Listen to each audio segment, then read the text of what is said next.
blocks. Why don't you try making a gun out of the blocks and pretend to hold up 3 filling stations in the tri-state area? Then how about you see what it's like to run from real bullets?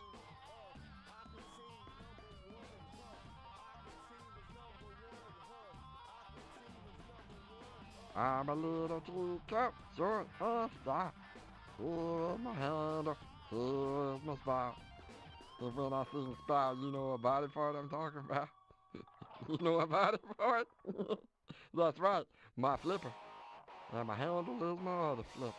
So, you know, that's what I'm talking about. You know another fun game I like to play is called tag.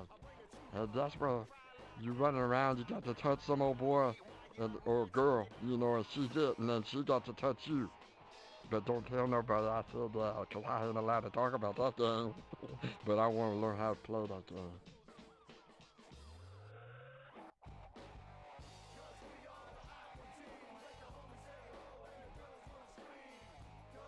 Exposure to violence in video games can be harmful for children of a young age. So if you're a child of a young age, I suggest you play with your blocks. Why don't you try making a gun out of the blocks and pretend to hold up 3 filling stations in the tri-state area? Then how about you see what it's like to run from real bullets?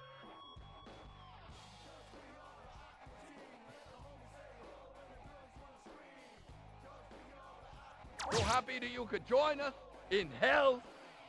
Hey, you have a good break.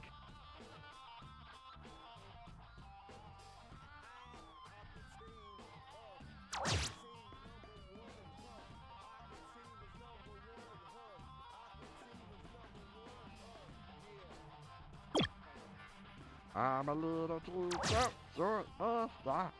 Hold my hand up, here's my spot. And when I sing spot, you know a body part I'm talking about? You know a body part? That's right, my flipper. And my handle is my other flipper. So, you know, that's what I'm talking You know what? I'm done with this. I don't need a game. I play life for reals. Where are we going? To master golf as a sport, I shall score a perfect 18 and leave a massive trail of blood in my wake. Shit. Okay, but we're Hey, supposed what's- to wear the proper attire shape. I tape down my junk. What's going on, Chef Developer? I'm smooth like a woman. Oh. Hey! What the hell you think? Hey, how are you I today? think I'm going golfing. How am I? I'm doing good. Yeah, well, you need the keys I'm, here, smart guy. No, I don't. No, he don't. You're not friggin' taking that car. No, he is. Hey! Get back here!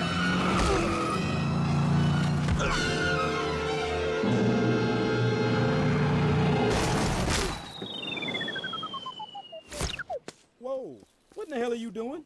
Hey, what's up? With the pro shop. What's up, you hippie remember opium? here, too? Are Yeah, you I'm here on a good. guest pass? I'm doing I thought we well. kept people like you out. I'm supposed to sign in all guests. People will. Guess what, you guys? I got some pretty good news. Oh shit, you're watching Better Call Saul? Welcome to the glorious I heard Jersey Pines Public that's a Golf good Course, show, but I home never of the saw it. Zombie Ninja Pro-Am, where the streams run toxic with human waste. Don't come here on a hot day, right, Cyber Ghost? Say what? And it's a scorcher, 113 degrees. You really need to keep the ball out of the traps. Those are filled with Carl's enormous crabs. The trees will pose some Sorry. real trouble, too, if they decide to Every migrate time I into the start up a new fairway. stream, I gotta take like the first like 10 minutes to try and get my Trees do make try and get my oxygen, volumes all Cyber Ghost. dialed in. I just defecated in that creek over there. All right, that should be good. Yes, I can see it from here. A metallic turd that floats upon a mighty sea, driven by a wind from another universe. Yes, I can see it gleaming in the sunlight. And don't you forget it. I won't. You're jealous. You open some ports so it would seed better. Wipe that blood off Hey, the club's guess board. what, you guys? Time to golf. Speaking of opening ports, guess whose website is functioning on port 443 now? Yeah, I got some big news. I got some big news for you guys. I've been busy today. Check this out. Look at this. Here's my website. www.ps3linux.net. This website is now CA certified. I got my official CA certification or cert file, and now I am serving up encrypted SSL encrypted content on my website. No more plain text.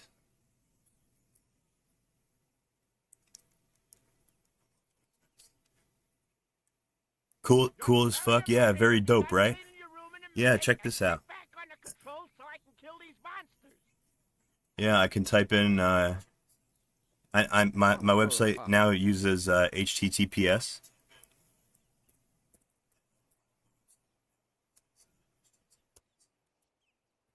I'm hungry, y'all. I haven't eaten like 3 days. See, there it is, HTTPS, and so yeah, now I'm serving encrypted content like a legitimate website does. You know, well, I'm going legit now, and you know what it is? I got tired of hearing people tell me that my website was broken. I would get like messages like sometimes that my website was down or my website was broken, or and I would have to explain it to them every time. You know, I don't have an SSL certification, so your web browser's probably just blocking my site. But yeah, no more. Now that's all taken care of. Now I got a real website, and I actually spent a little bit of time today going over my index page and kind of updating it, and you know, it's a million, Shake. A million. Making little improvements. And I'm gonna do the same thing for my whole site. I'm gonna I might do it while I'm on stream. I mean, shit. If I get bored later on, I'll do some web development. But yeah, so far I've done. I redid this index page, and now I got to add under my Fedora page some information about my my PS3 Fedora fork for the PS3.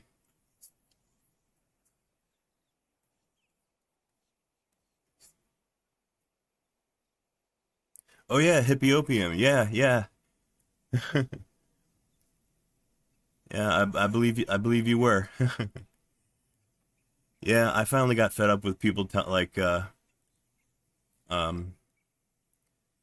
me that my site was broken. So I finally looked up the documentation, and I looked up a couple of tutorials, and I got my my Apache server on my desktop is working with SSL encryption now.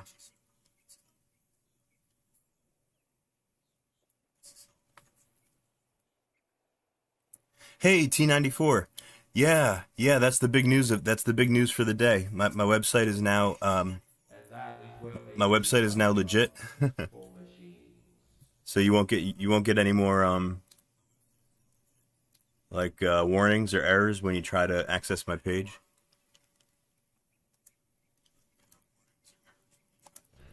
Heads up.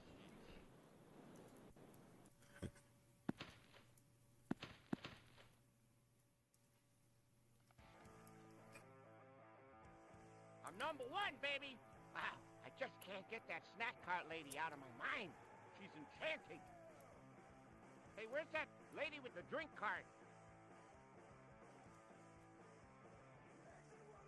Hold on, let me fix my volume a little bit. This is a little bit quiet. Try right here. Hey, where's that lady with the drink cart? Did you know you can switch between Master Shake or Frylock, that's me, by pressing the indicated buttons?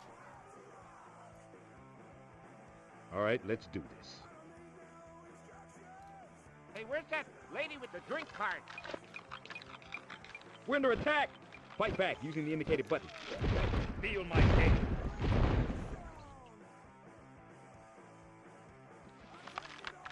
Feel my pain. bitch.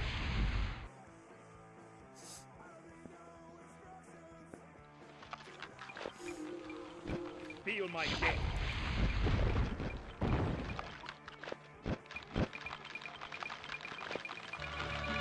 Watch out, sucker. You have to feel him so hard, did you? Hey, watch your tread. Look at my eyes, bitch. Look at my eyes, punk. What do you see? Hey, where's that lady with the drink cart? You guys ever watch this Crabs TV on your show? underside for a bottle of pubic pride. That's In this great. video game that I'm playing on PS2 emulator. This TV show is called Aqua Teen Hunger Force. It was on Cartoon Network, Cartoon Central channel a couple of years ago. Well, maybe a little bit more than a couple of years ago. Yeah, I used to love this show. It's like stoner TV. Just one time I applied the bandage on the cut. Because the aging process is playing Scabbing. I got pretty sick. My mom made me go to the doctor Watch with out, her. sucker. Look at my eyes, punk. What do you see? Cast over everything. Feel my dick. For weeks itching. Tore it, broke it, open again, more scabbing. It's a lot of pain. Wipe that blood off your clubs, boys. It's time to golf.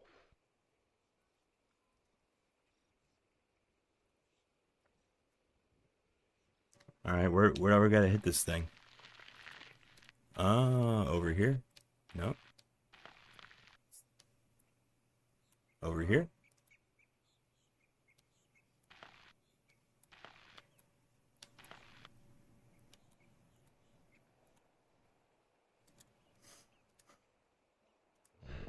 excellent shot. It reminds me of the shot from thousands of years ago, back when golf was No, that one could have been better. Oh, hey, what's up? What's going on, Flyaway? Firm grip. CA certificate is like for websites. It basically, Boy, these dogs are barking. Boy, I need to take a break. yeah, basically, like if you run a website, then you're gonna want to have it. You're gonna want to get a CA certificate for it. CA stands for Certificate Authority, and what it basically allows you to do is it allows you to use encrypted. You can use your encrypted communication instead of clear text, like my website used to use over port 80, and yeah, basically, if you if you don't have a CA certificate for your website, then some web browsers will actually block your web page because they think it's like full of viruses or something. They think it's probably malware. So, yeah, I've been getting a lot of reports from a lot of people that they couldn't access my website because their browser was blocking it, I've been practicing. and it's because I didn't have a certificate. So I finally got one today. It's good for a year. Walk, boy.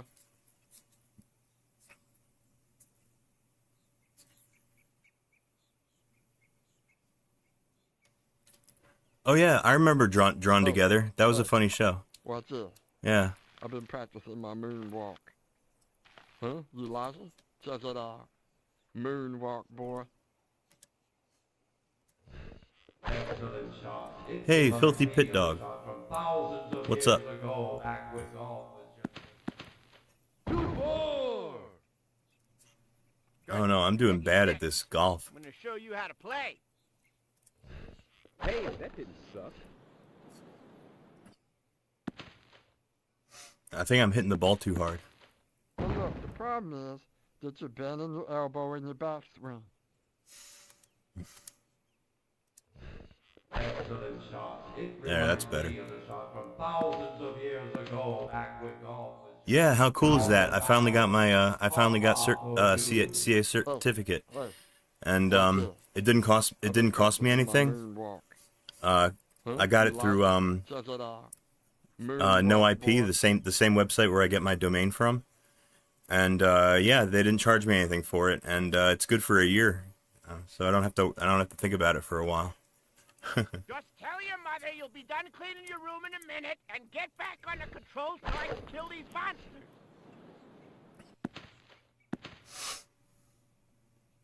Ah, finally, I'm on the green. I'm number one, baby. When I grow up, I'm going to be a morning drive. Show Big Monkey and the Cube in the morning. But then I got to meet someone named Big Monkey. Or get someone to change their name to... You want to be... Mama teach you in man. Look at my eyes, bitch. Stop. Back up, sucker. Look at my eyes, punk. What do you see? Big Monkey and the Cube in the morning. But then I got to meet someone named Big Monkey. Or get someone to change their name to that. I'll bet that would be hard. Look at my eyes, bitch. Cut it out. All right, you freaking thief. Right now. You like to steal my junk, huh? How about I decorate your... Yeah, it's nice that they didn't charge me anything. That's like kind of half the reason why I took so long to get the certificate, because I figured it would cost me money. But no. Nope, got it for free, which is nice. No one steals my junk. No one! You like to steal my junk, huh? How about I decorate your face? How about that? I just can't get that snack cart lady out of my mind. Look at my eyes, punk. What do you see? Oh, you wanna go? All right. We'll go. Hey, where's that lady with the drink cart? God damn it. Feel my game. Ah, crap. All right. Oh. How's that feel, you little female dog? All right, let's do this. All right. Oh. How's that feel, you little female dog? Oh, yeah. Red Wizard is about to die. You like to steal my junk, huh? How about I decorate your face? How about that? Sorry, no sale there. Oh, all right. You like to steal my junk, huh? How about I decorate your face? How about that? No one steals my junk. No one! Red Wizard is about to die. I'm number one, baby.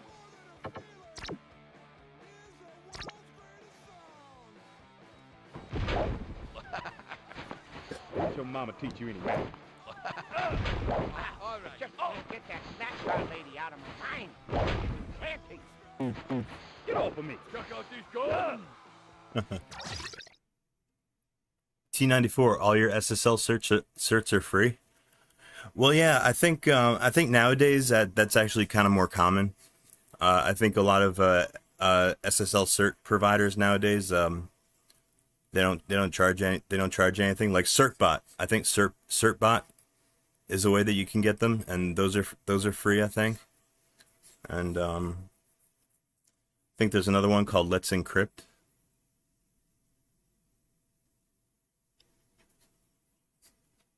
Okay, yeah, you use CertBot. I was gonna use CertBot, but then I figured, well, since I do have my domain through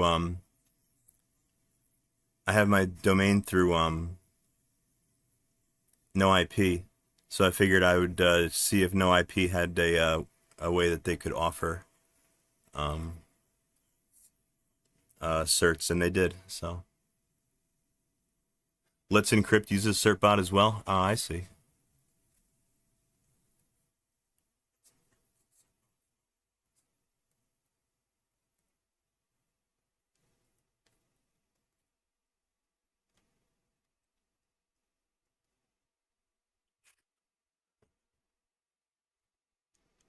Hi. Let's see if this works. Hello, hello, hello. Yeah, I can hear you. There you are. Okay. Very cool. Yeah. Yeah. So I use so I have a script that I've written up, rudimentary, but it manages all the certs, SSL certs using CertBot on my. Okay. Yeah, I was gonna go with CertBot, but then I went with like the default for NoIP. But yeah, everything seems to be working. I actually had to recertify because or I had to resubmit my my encrypted application or whatever, you know, that you have to submit something Yeah. for a CA certificate. Because the first time I submitted it, I forgot to add www. Oh. So I Yeah. only got You're using Apache, aren't you? my On the site server? without the www. I had to fix that. So you're using Apache on your server, right? I'm sorry, what's that? I'm using what? Apache?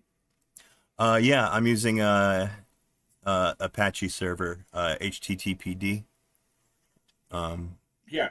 So that's Apache too. The script that I've got, it uses the cert port, so it just runs everything, and it's just another SSL version of the sites enabled or sites available config. Oh, okay. Yeah. Yeah. And it's not that difficult. It's not that difficult. Once you really learn it, it's not that difficult, and you can sort of fumble it together. It comes out a lot cleaner. I tried other methods, and they need to put files in this folder and that folder to verify, and it's just sort of like whatever. I just use Servbot.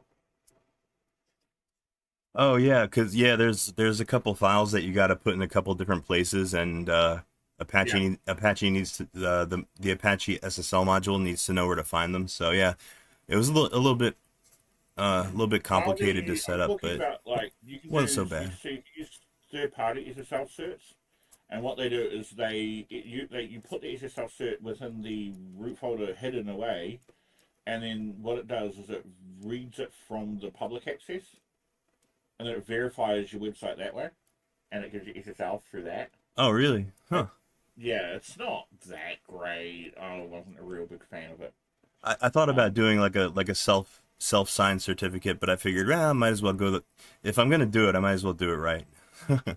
You know, so that way, the web browsers won't complain about my website anymore. Well, because I think NoIP, that's run by Dyn, isn't it? Dyn account. I'm not sure who the parent company is, but they've been pretty good for me so far.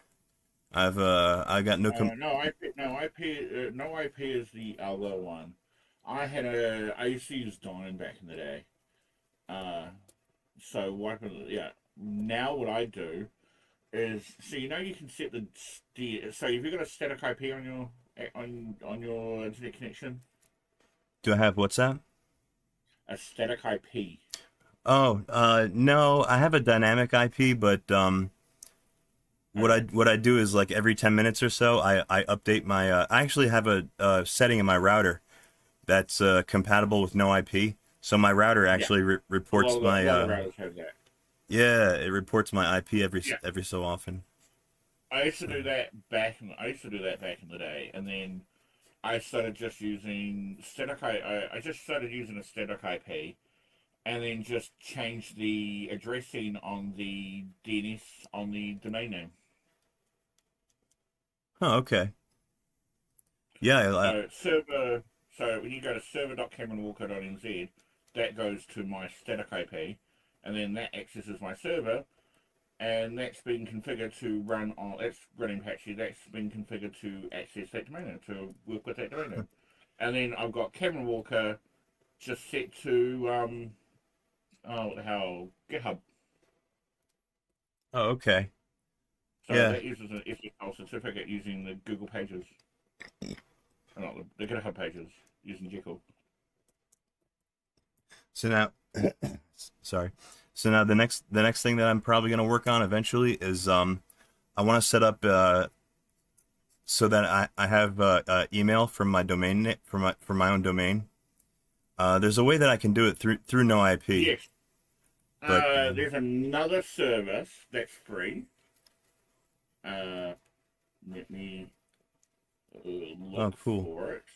Because I tried to set it up before, but it turns out my stupid ISP blocks the port for email, so you have to use a different port or No, what you do is this service that I use. It gives you, so you set the DNS on your domain name for your NX and everything, and it routes all the traffic through them, and then that forwards it to your Gmail.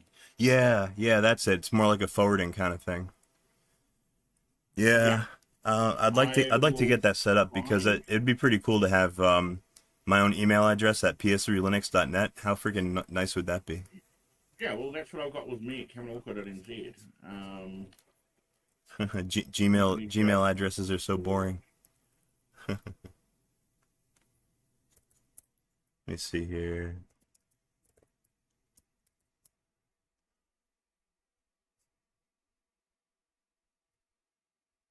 Oh crap! I'm not even logged into my PS3. I'm working locally. It's very strange for me. Okay. I don't usually do that. ImprovMX.com.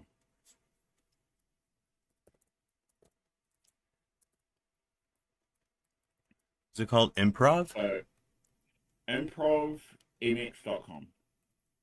How do you spell that? NPROV? Yeah, like improv, like improvisation, yeah. Like improv comedy. ImprovMX.com. Is that ENIX? Improv. No space. Just Improv MX. Oh, Yep. MX. Improv MX. I see. Oh. Improv.mx. No. Get rid of the dot between the between the improv and MX. Ah. Just ImprovMX.com. Aha, I found it. Yep, there it is. Yeah, easy email forwarding for your domain. Schedule a demo. Because you're not gonna get a shit ton of emails. No, yeah, and that's the other nice thing. I'll get a lot less junk mail probably. Gmail will handle all that junk mail. Oh, cool. Gmail's spam filtering is actually really fantastic. It's really fantastic. But just run the free account. Just run a free account. And then you can have like, let's say, you can set like your name at ps3linux.net or retard at ps3linux.com or .net. I mean, whatever you want your email to be, and then it forwards it through to your Gmail. Yeah, that's probably the best way to go, since I can't set up my own server. Yeah, and this is but you have to be able to edit the DNS records for your domain name. Okay, yeah, I could do that through no IP. Yeah. Yeah. Oh, there we go. You can edit the DNS records.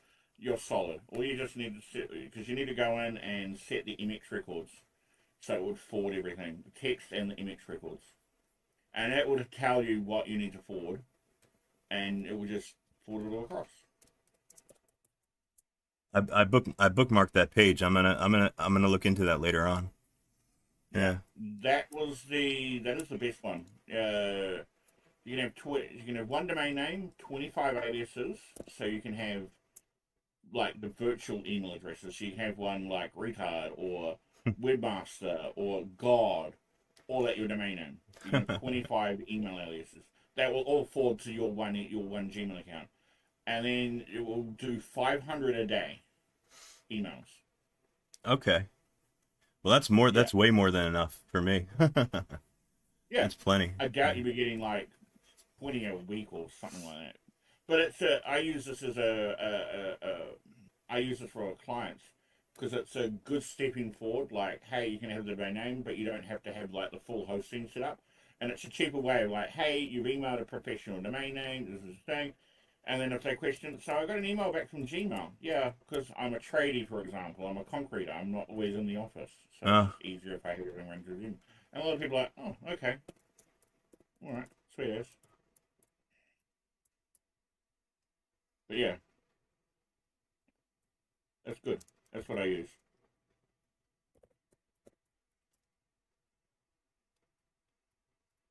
Now, I'm logged in. I'm logged into my PS3 here. I'm in my RPM build directory. The last time I tried to build this package for TCL. It crashed my PS3, so I'm gonna try the build again. Ooh. Yeah, I think it caused like a well, it's hard to tell because I can't see all the output. The kernel dumps a bunch of output to my TV screen, but I can't see the very top of it because it's scrolled off the TV. But I'm overscan on your TV. well, I suspect that it's a I run it at 720p resolution because that's better for like streaming. But I suspect that it was a it's either out of memory error or dereferencing a null pointer error. It's one of the two. The nice thing is, ever since I upgraded to kernel 6.9, I've actually been getting a lot less of these kernel panics that they still happen every so often, but it's a lot less. I'm wondering if maybe there's a patch I'm missing that I should be using for the PS3. Let's see. Let's delete these directories here.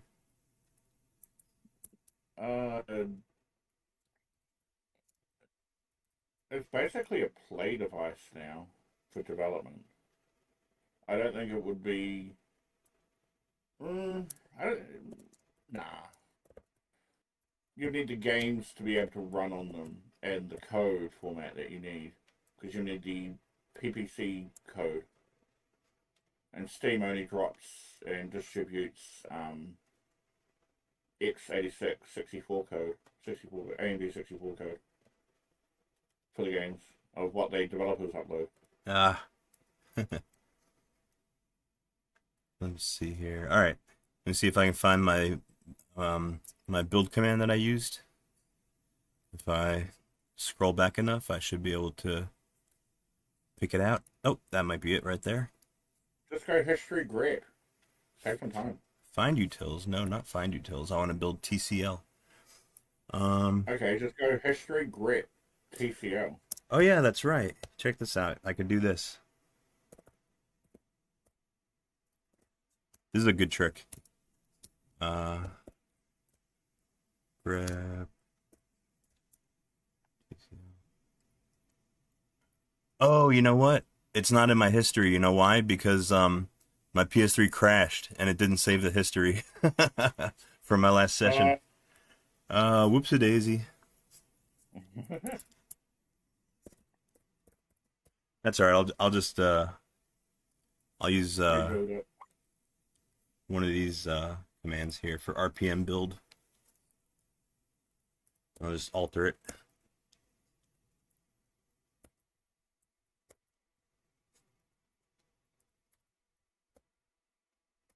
And do RPM build all, verbose, target PPC64 with cell. Okay, this is all fine. This is all correct. I'm just going to change the spec file name to tcl.spec. All right, I'm gonna go ahead and let that do its thing.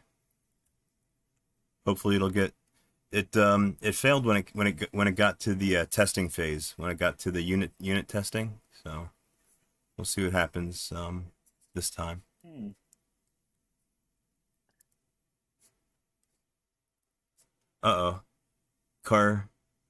Cartoon Monkey Studio in the YouTube chat.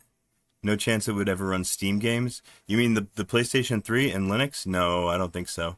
No, it's the Steam client would be a lot too much, would be too heavy for the PS3. That the little PowerPC dual-threaded CPU core that runs all of Linux on the PS3 would it wouldn't be up to that challenge, I don't think. Not to mention having a translation layer for the 86 to PPC. Well, yeah, that's true too.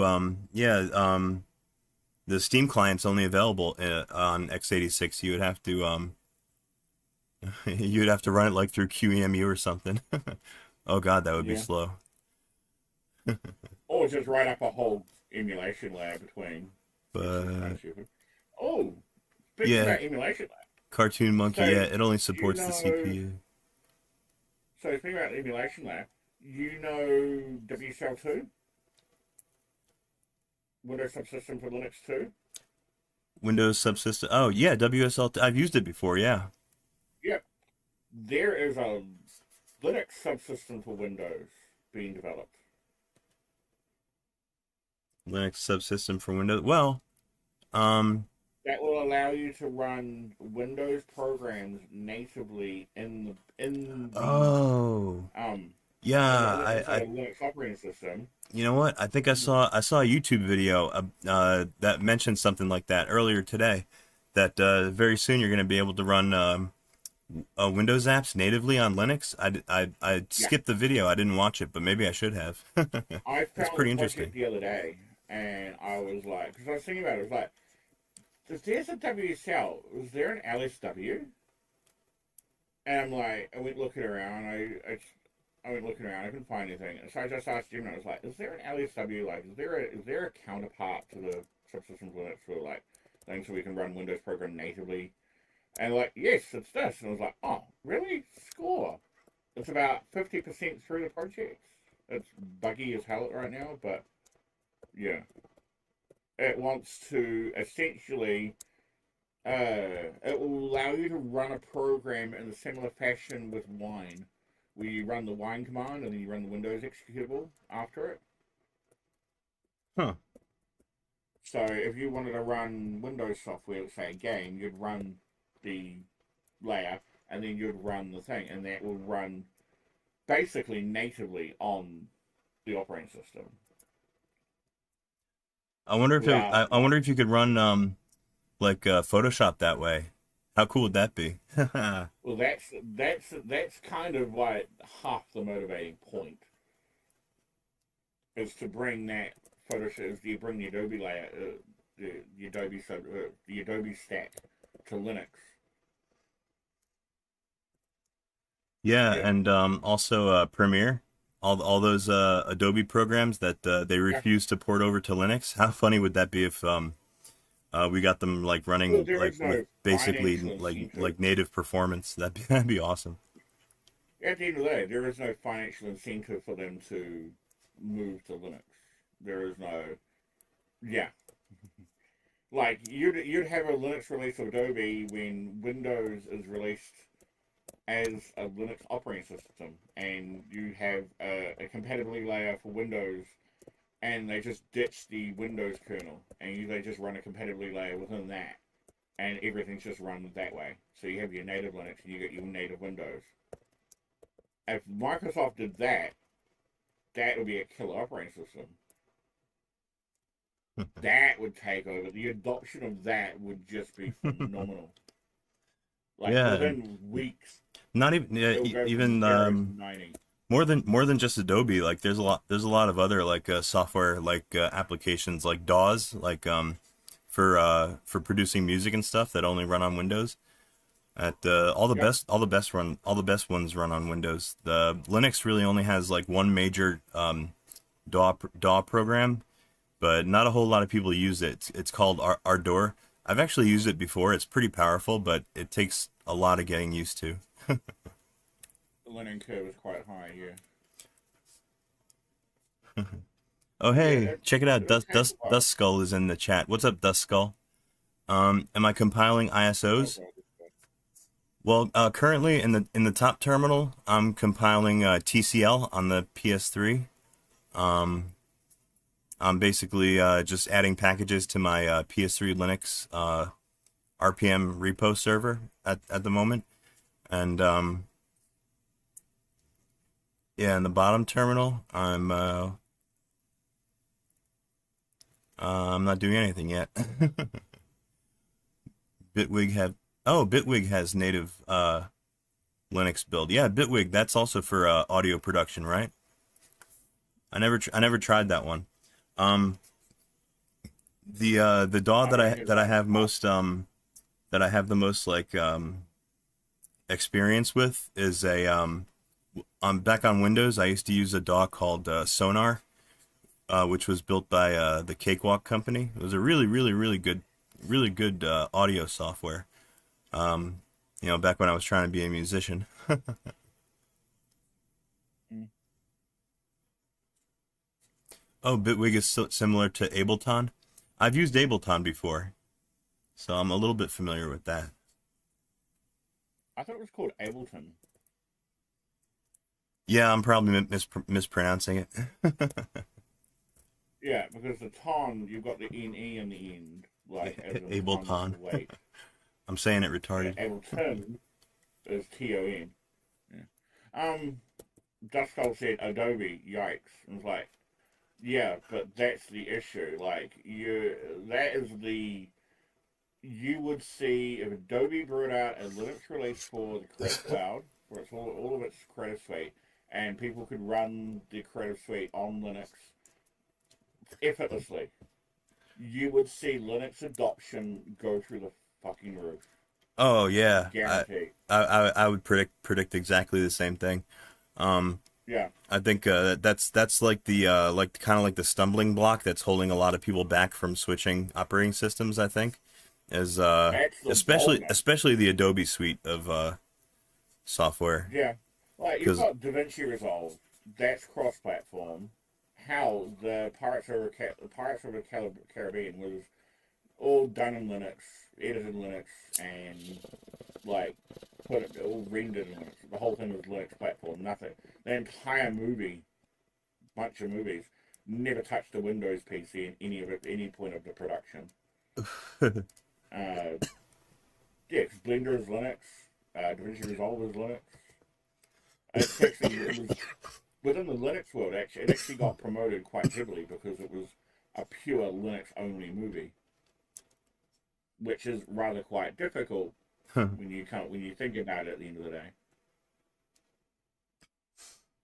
I'll tell you one thing though. If even if you were able to run like Adobe programs natively in Linux, I probably still wouldn't switch over. I probably still wouldn't use them because I really enjoy my my open source tools that I've gotten accustomed to, and Adobe is just like an evil company. I really don't want anything to do with them. They're perfect. I mean, even as companies go, I mean, all companies are kind of evil, but I mean, Adobe's like specially evil. Yeah. I'm not saying them. Yeah, they've done some shit. They're not a great company. But then again, people pirate software. You can still get pirated software. People are still going to pirate Adobe and pirate all their programs and pirate a Photoshop. It's difficult. But on Linux, it makes it easy. How on Linux, on Mac OS for a period of time, pirating a program was just going into a store, putting a flash drive in, copying the file across, and walking out. That's how easy it was to pirate software on Mac. Really? At one point of time. Yeah, because you could get all of Office. This is what a lot of students did, and I got told this by someone who actually did this. They would get someone to go into the Apple store with a flash drive and just copy everything off the Mac. Holy shit! Like, really? Office, all the paid apps, everything they needed, they would just grab a copy. Yeah, the Macs that you see in store are literally demos. The software on them are locked. You can't do that anymore. It's actually quite insane. Oh, really? But at one point in time, you could just do that because you could literally copy it out of the applications folder, put it on a flash drive, and walk out with it, and then put that on your Mac. And then that would go through around the student community because everybody would download everyone would share their pirated, well, completely legitimate student copy of Microsoft Office. Well, with all the other software that they got from the Apple Store, completely legitimately with their student ID. I'll tell you what. That's one thing that Microsoft, I believe, actually has been doing right over the years. I spent a lot of time as a student. Like I've been in school. I spent a lot of time in school, and while I was in school, I never had to pay for the Microsoft Office programs. I was able to use them, for free, and that's one of the smartest things I think that Microsoft has done.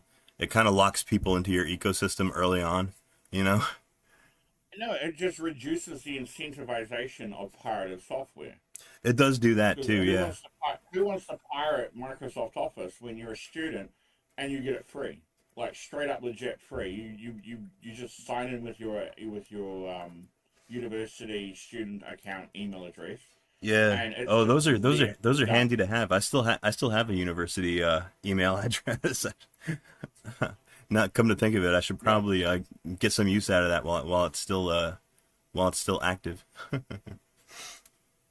A friend of mine, she had a university ID. She completed the thing, and then she just went and got university student licenses for all of her software, for all of her friends and family. Oh, nice. Yeah, because it wasn't directly tied to an account back in the day. It was just you buy it at a reduced price, right? At a reduced rate. Yeah. It was it was the plain opposite of what you do, but it was just cheaper as a student.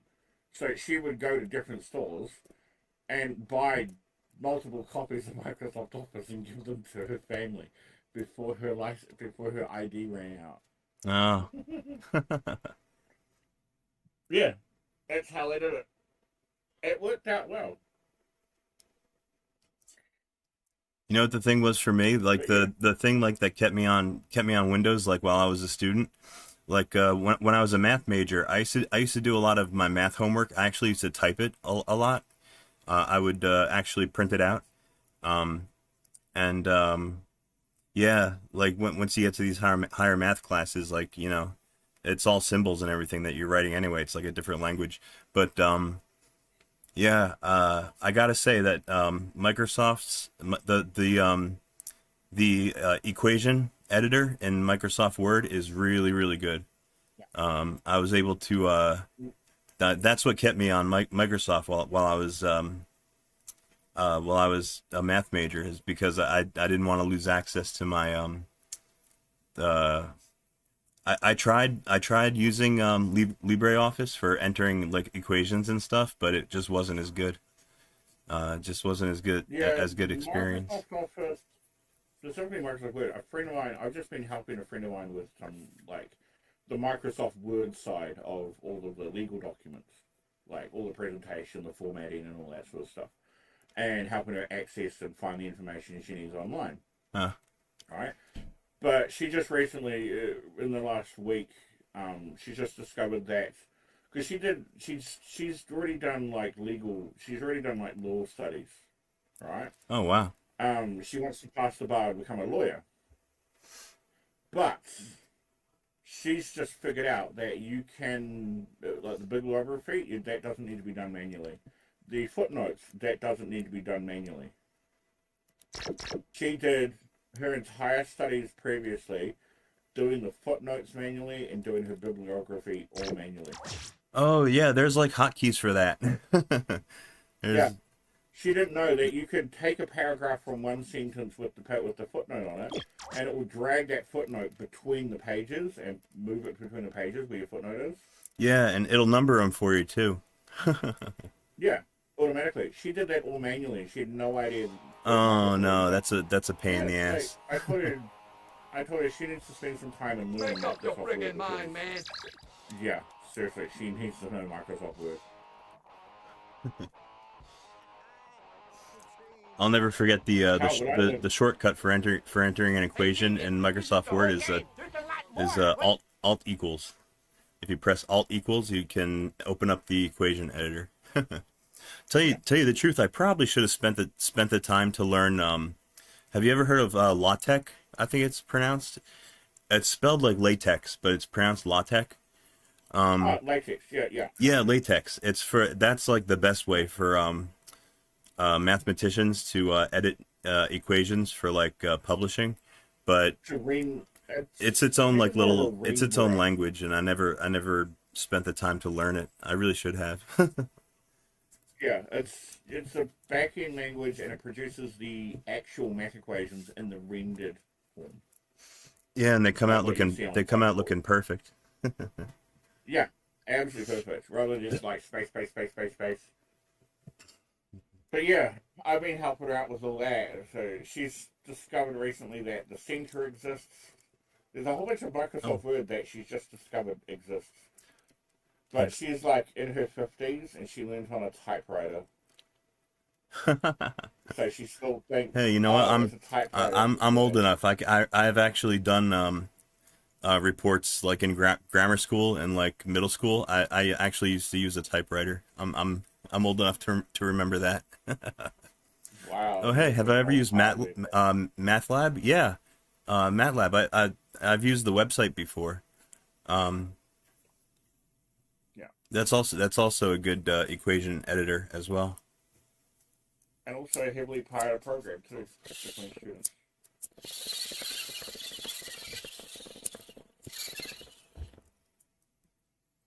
That and what's that bloody music editing program? It's that Beats one. It's always there's a producer edition. It's off the top of my head right now. But every time I see someone with that copy on their computer, like, oh, they're into music. Yeah. And all I see is the producer edition, and I'm like, oh, they've downloaded the pirated version. Fruity Loops. There we go. Fruity Loops.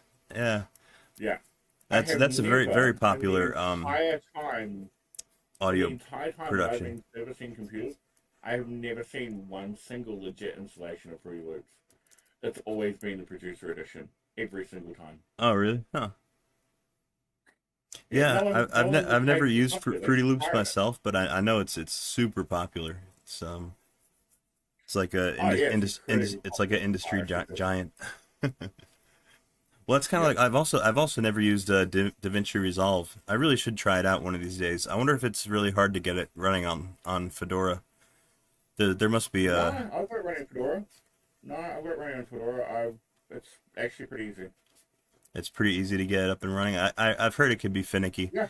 But the only thing My experience, there is a flag that you have to run to bypass some checks, because even though the package is there, it says that it's not there, and you try and tell it otherwise, and it won't believe you. So you need a flag to bypass that, and on the installer. And as long as you've got that flag, it just runs, and then it's an icon on your desktop, and you open it up, and it runs. oh, very cool. It's still a little bit flaky. It does crash every now and again, but then again, that's always been Well, resolved on Windows and that's kind of all video applications will crash every once in a while. I think that kind of comes with the territory. I'll tell you what though, the one editor that's been rock solid for me, it's never crashed on. Well, it's never crashed on this computer. As long as I run it on a AMD machine. No, Shotcut. Check it out. Shotcut. Yeah, this is the one that I use. I use Shotcut. It's a pretty good program. I got most of the shortcuts and hotkeys all memorized and everything, so I'm pretty good at I'm pretty decent at this program. I'm horrible at editing, but you know, I'm and it also uses hardware encoders. On this computer, I've got H.264 and HEVC. Ah, nice. Yeah. NVENC, VAPI, yeah, that's good. Yeah, those are all the ones that Wow. that it supports. Yeah, this Yeah, program's that's actually this is a really good editor.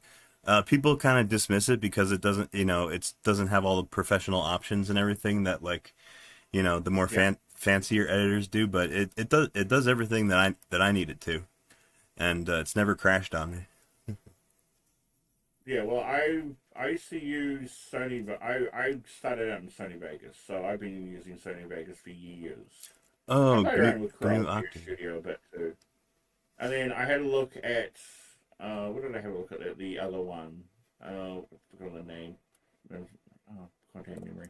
But yeah, had a look at. I didn't really like it. But then once I got into DaVinci Resolve, I can tell you now, it's forced me to learn more about the video formats and video editing in general. Oh, really? Just learning how to use DaVinci Resolve. It's made me a better Oh, that's cool. editor. Like, I'm not a great editor, but I've learned more migrating over to DaVinci Resolve, because DaVinci Resolve free, there's free and there's Studio, right? So Yeah. free is okay, but you can't render 10-bit 4K. Doesn't Right. the free one also, doesn't it not support AAC audio? I Like, don't think you so. have to I'm use? not quite sure. I think I heard I somewhere haven't. that you had to use like Opus Audio and you had to like re-encode it Yeah, or something. yeah. Uh, but you can do that. Just run it through the. You can run it through. But one of the main issues is with free, it doesn't support 10-bit. Oh, really? Um, Huh. yeah, it doesn't support 10-bit. So if you've got any video footage that's 10-bit, you can't run it. You can't encode with it. Ah, You can only encode. You can only encode 8-bit. So instead of 8-bit is 16.7 million colors. 10-bit is 1 million colors. So you'll get better video quality at 10-bit video.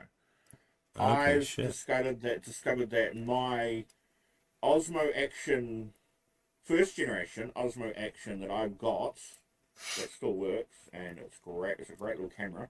Huh. That does not do 10-bit because it's quite old. So this thing supports 8-bit. So I can still do 8-bit video. So I can pull 8-bit video natively out of this, render it, and I can still render it in 4K. And upload it to like Pixabay because that's what I want to do, like stock footage for Pixabay. Ah, Pixabay. Yeah, I'm familiar with that.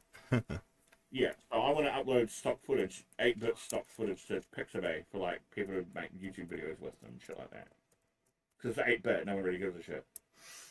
And then when I do get a new Osmo Action camera, that will support 10-bit, and then I'll go buy myself a studio license that Oh, will allow okay. me to render 10-bit.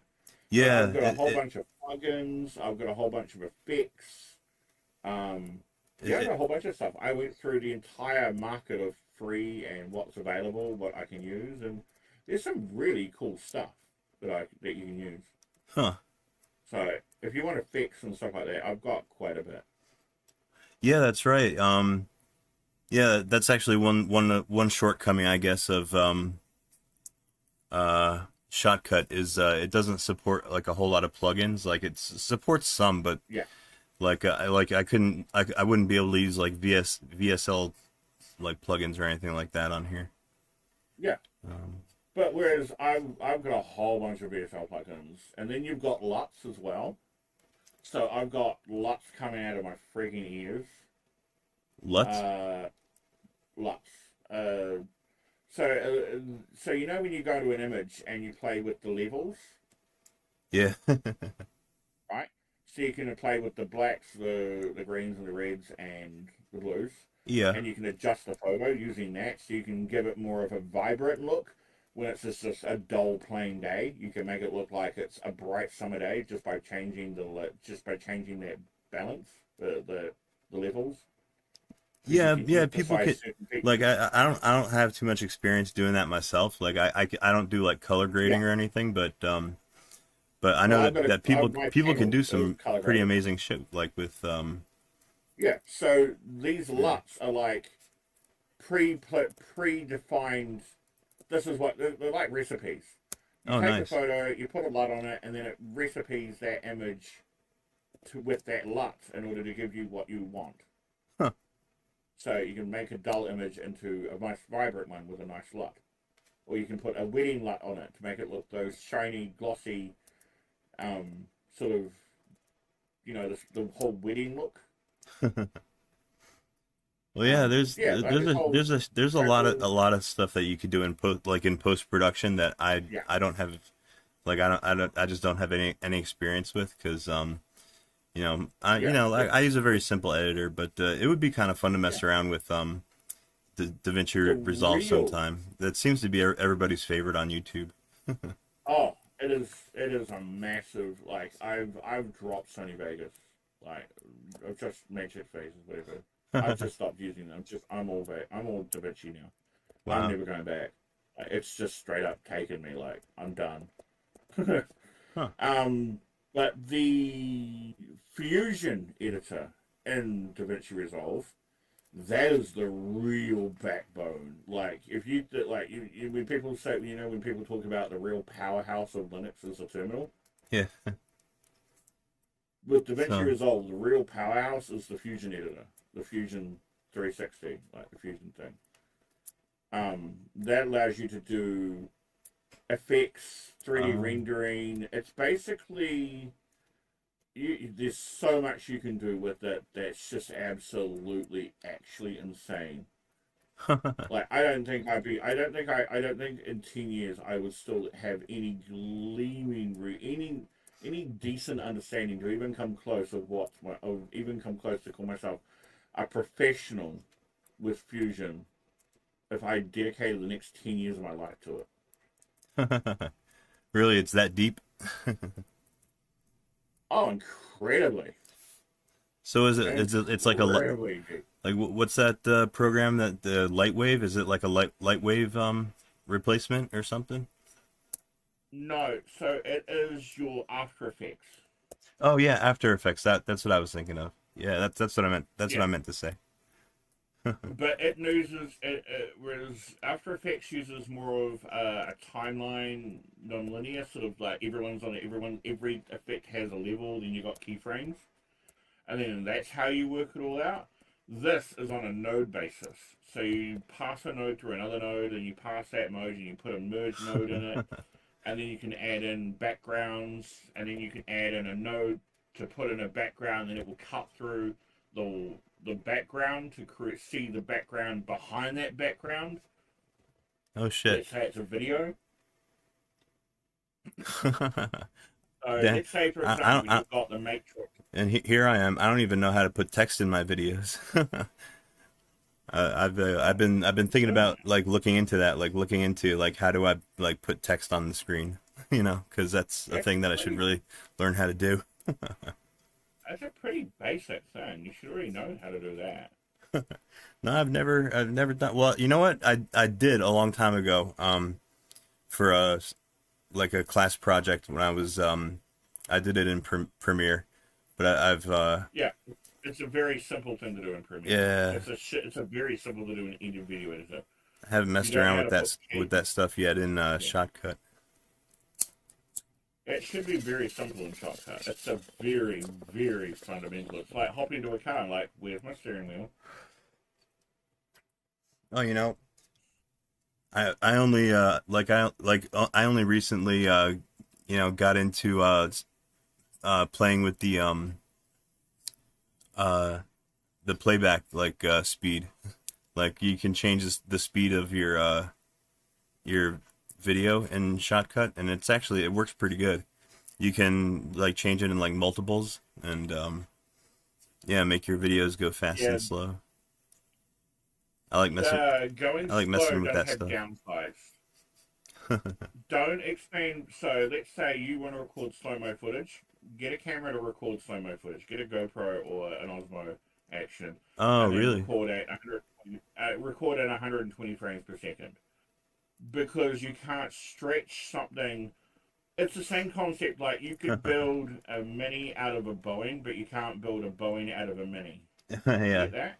Yeah, that makes sense. If the frames, if you've got a video that's 60 FPS, you can't extend that very easily. It can be done. Doesn't mean you should do it. Yeah. But you render it so the editor has to add extra frames in there, and you can get. It doesn't quite always work very well. Oh. So it's better to always have more and then go down to less than have less and always try to go more, because you're going to get, it doesn't always work. So if you wanted slow-mo footage, if you just wanted to slow down the footage for just a clip or something like that, but if you want to slow down something and have a ruin, it's better to just record it at 128, or get something specific that records slow-mo, and then you can do 360, 640 frames per second. Those are very expensive cameras. But a GoPro and an Osmo Action will do 120, easy as. The only decent camera that I have access to at the moment is this Canon M50 that I bought for. I actually bought it for doing YouTube, but I haven't gotten any like use out of it for doing YouTube. Mostly because I was planning on like using the HDMI capture like from it because it has an Yeah. it has a mini HDMI port on there. But stupid And it fucking pumps out the image from the camera, yeah. well, stupid fucking Canon. They put they put a HDMI output on this camera, and there's two things wrong with it. Number one, it doesn't carry audio from the camera. Number one, and number Why two. would you need audio? Why would you need audio from the camera? Well, Why? that's not super important. Like, especially like Yeah, if I'm don't going to worry be about using it. If like you can a get video, microphone. But the biggest Yeah, if you problem get is that video, it's not a clean can't pull it output. from out. It's got shit all over the screen from the autofocus. It's got squares and stuff all over, and you can't get rid of them. So it's Oh. yeah, it's the weirdest thing. They put this freaking HDMI output on the camera. All it's good for is like connecting to a monitor like one of those little expensive little monitor screens, I guess. Yeah. But you can't use the output for like you can't use the output for like Maybe they streaming left that or one so it wasn't intended for that use. or anything like that. There are Such a pain in the little ass. tips to the whole roundup of webcams, and some of them are really good. And I mean really good. There's one of the there's a couple of them that are cheat. There's a couple of them that are like really good.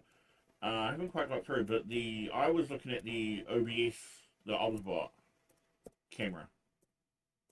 You know about that one? It's by OBS. No, not OBS as in the capture camera. It's just the OBS company. Oh, OBS is short for Open Broadcaster System, and it's just called OBS because okay. I didn't know. I didn't know that they actually made cared. cameras too. No, they don't. Oh, Completely okay. different company. Not related. Okay. Not related in the slightest. They are OBS because that's their name, right? OBS, as in the software you've got down on the taskbar, is Open Broadcaster System, but nobody wants to type in Open Broadcaster System on Linux.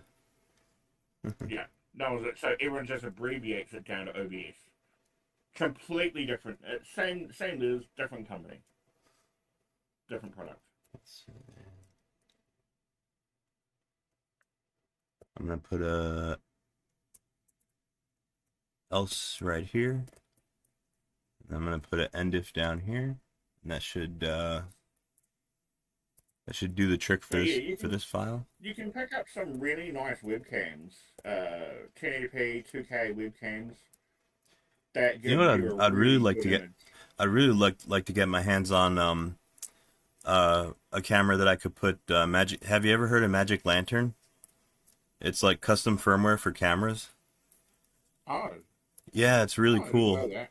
Yeah, it's this fucking really cool thing that like it like makes your it takes like your camera and it makes it like so much more capable.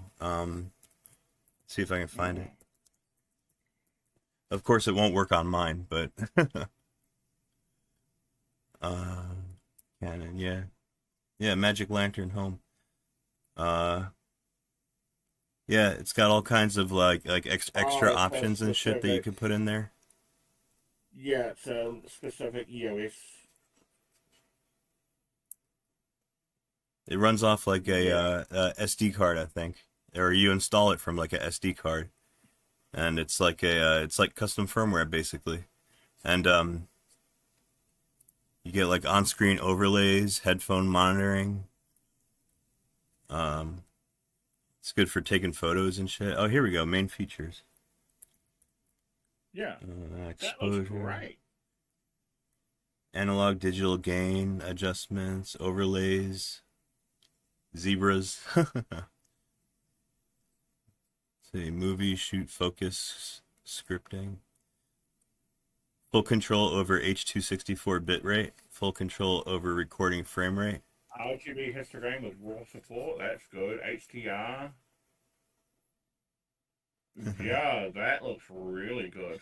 Yeah, if you get it, if you it works. It works on certain cameras. It'll work on most Canons, like except for mine.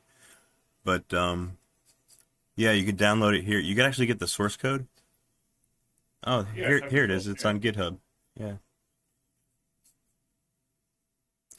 You can actually I think I've built this before, but you have to use a cross compiler to build it because the cameras have they have like MIPS, I think, processors. Yeah. So, yeah, you have to use a MIPS cross compiler. But it works. Yeah, that's quite cool. I just downloaded and check on these SD cards. But I don't have a Sony. I don't have a Canon camera. Dad has a Sony camera. I have a Panasonic.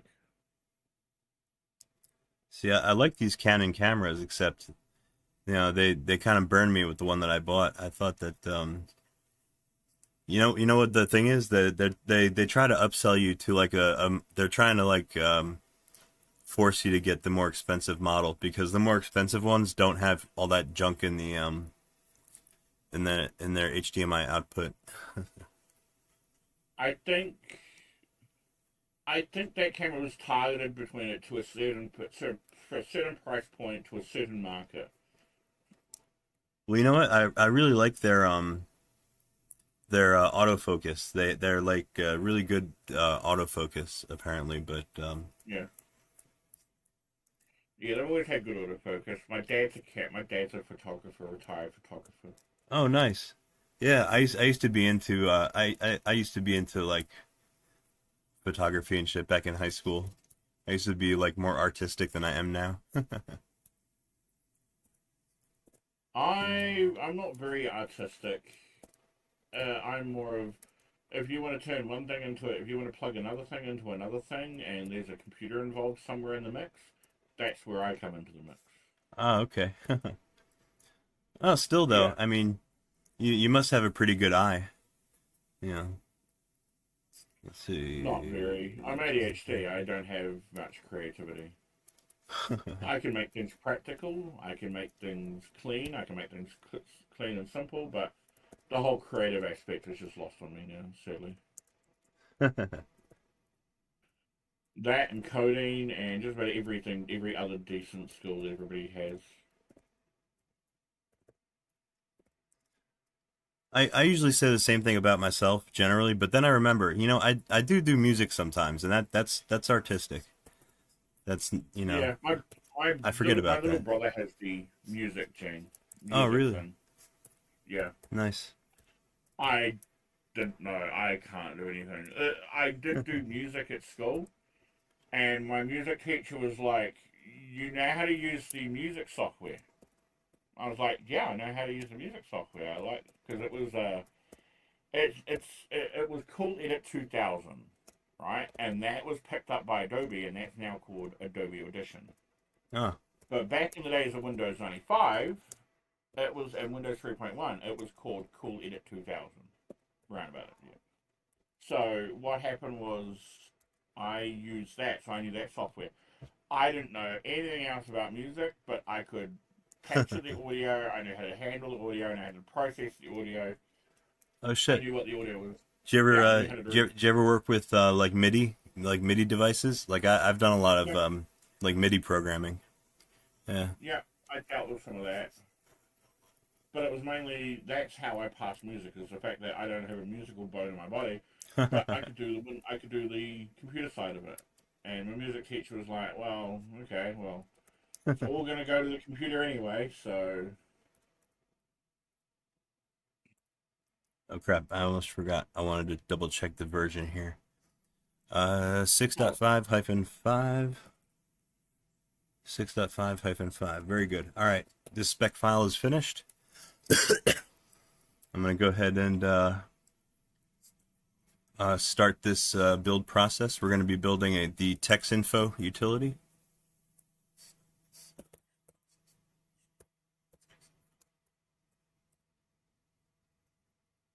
And check it out. Our TCL unit testing process looks like it's getting more towards finishing. looks like it's going in alphabetical order, so it's in the R's. So that's good. That I was afraid that it was stuck on this test called async for a very long time, and I thought it was frozen. I guess not.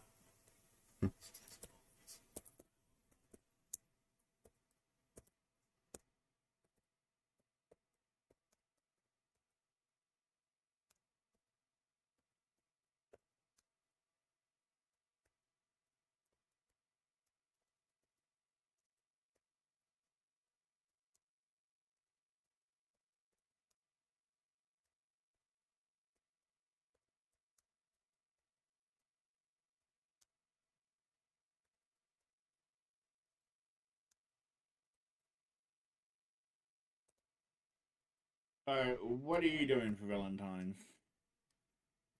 What for Valentine's Day? Nothing. Yeah. No, nothing special. I don't think. Really? No, no. That's for people in relationships. All the people are about to be in a relationship. Yeah. It's I haven't dated in a few years. Let's see. Yeah, I've had a couple of I've had train wreck. Yeah, my last relationship, serious relationship, was a train wreck. Yeah, my last one didn't end that great, so you know, Yeah, I've been off the market for a little while. I met this one girl that thought when you F, start dating, F you Valentine's get married. Day. Yeah, I agree with Duck Skull. Dust Skull. Valentine's Day was it's made up by the by the companies to try to sell you crap, try to sell you chocolate and fucking cards and stuff. So No, it actually predates any of the commercialization. it's a big waste. Bah humbug, I say. No, Valentine actually predates all the commercialization. It's like you Really? know how Christmas is all fairly commercialized nowadays. Oh, well, You Christmas got was originally like a Roman holiday, right? Wasn't it called like Saturnalius or something? Yeah. Yeah, they But just now you see, we just look reappropriated. look how tight Coke. If you look at how tight Coca-Cola is with the Christmas, they've got the Coke anthem that they bring out for Christmas. Oh yeah, well they got the best Santa Claus, right? Yeah, they help. He's iconic. They help. Yeah, bring out the Like they have been massively a big help into like what we understand of Christmas today. They had a massive influence in it. But Yeah, I when would, it I comes would, to like Valentine's I would Day, agree with there was that. always a Valentine's type sort of day historically. But I don't know what it was called. But then it just picked up. Then it was picked up and modernized and commercialized, and now it's what it is today. It's just Valentine's Day. But it was always a Valentine's type day. Isn't it Saint Valentine's So, Day? Isn't there a Saint Valentine's? yeah, this is Saint Valentine's. Yeah. Saint Valentine. Or yeah, there was like a Roman god or something that was associated like a cherub or something.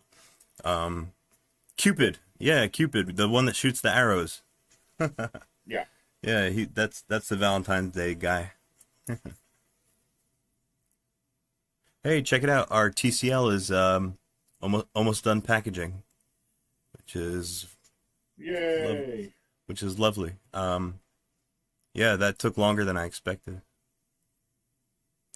And actually, PlayStation 3. this Do you one have we're liquid nitrogen? this one we're building in the bottom. This is actually going to take a little while as well, so we'll get that started. There we go. Liquid nitrogen. Yeah. Do I have access to any? No. No, I don't You even know may where I wanna would get look that. at- No, it's easy. It's a little bit costly, but it's pretty safe to handle. Like, you don't want to put your hand in liquid nitrogen. But what you do is you can then Stuff that's colder than route- dry ice. What you can do is, yes, because it's liquid nitrogen.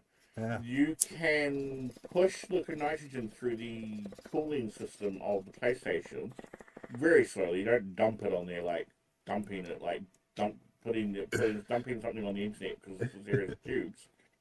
You just very gently feed it through, and you can lower the temperature of basically anything with a cooling system, because it's lower than the ambient temperature by quite a bit.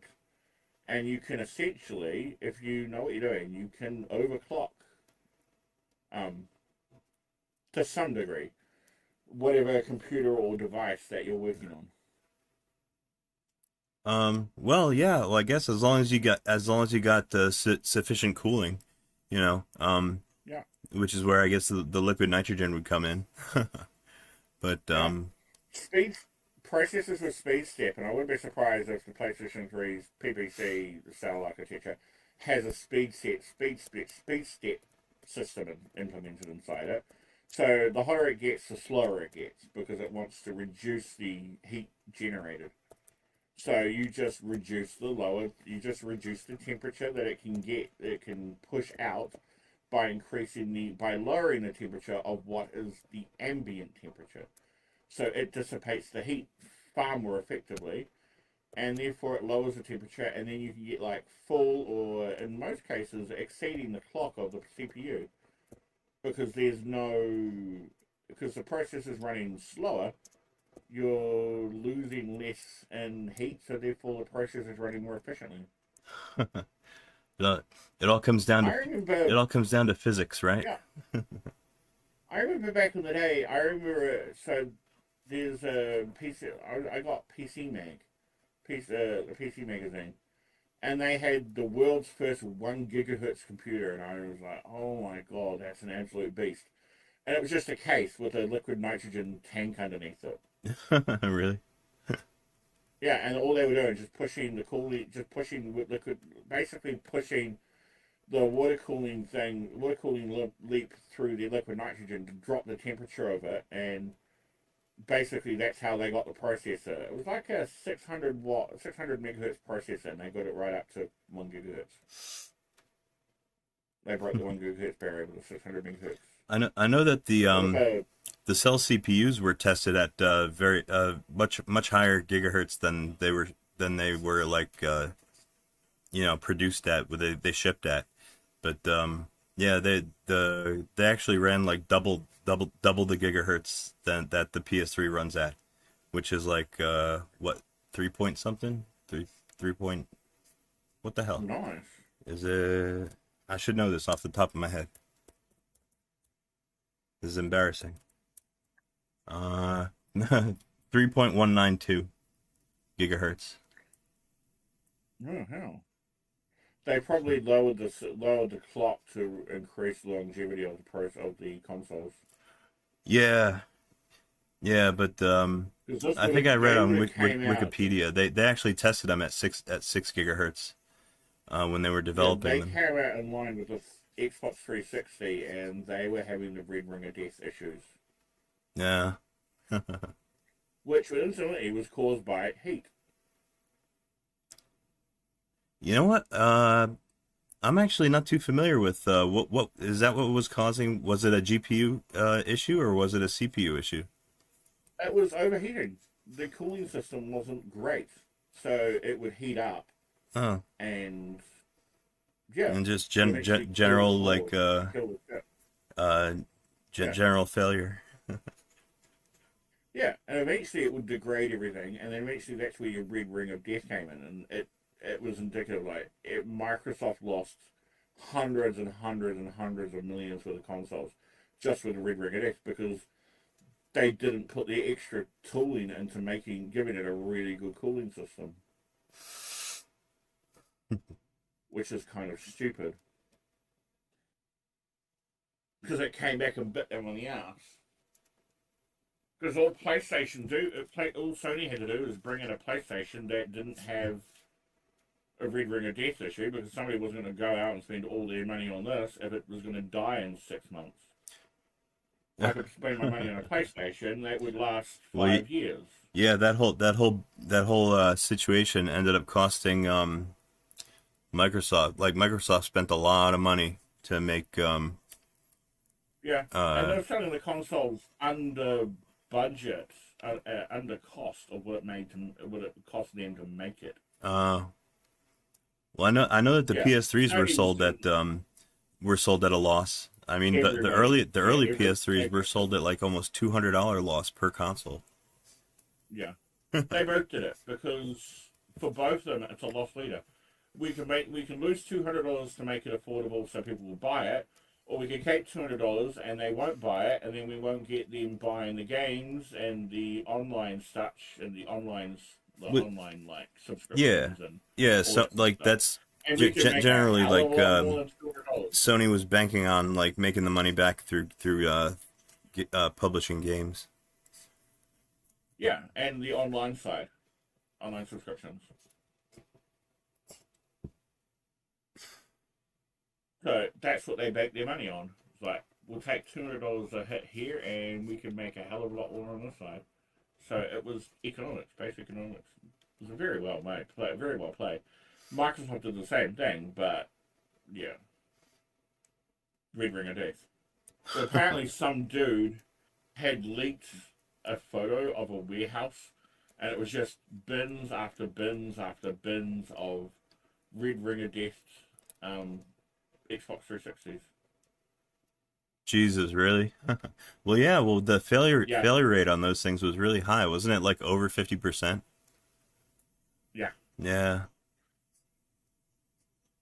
Some guy did a breakdown. He said it was just basically the cooling. I think he re-engineered the entire cooling system, and he did that with a brand new Xbox 360, and it survived. I think I wouldn't be surprised if it still works now, but he had to completely re-engineer the entire cooling system.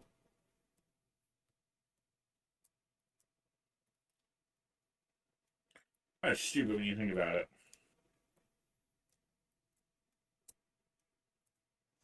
Well, that's what you do when you don't put enough money into the cooling. Here, check this out. I've got a...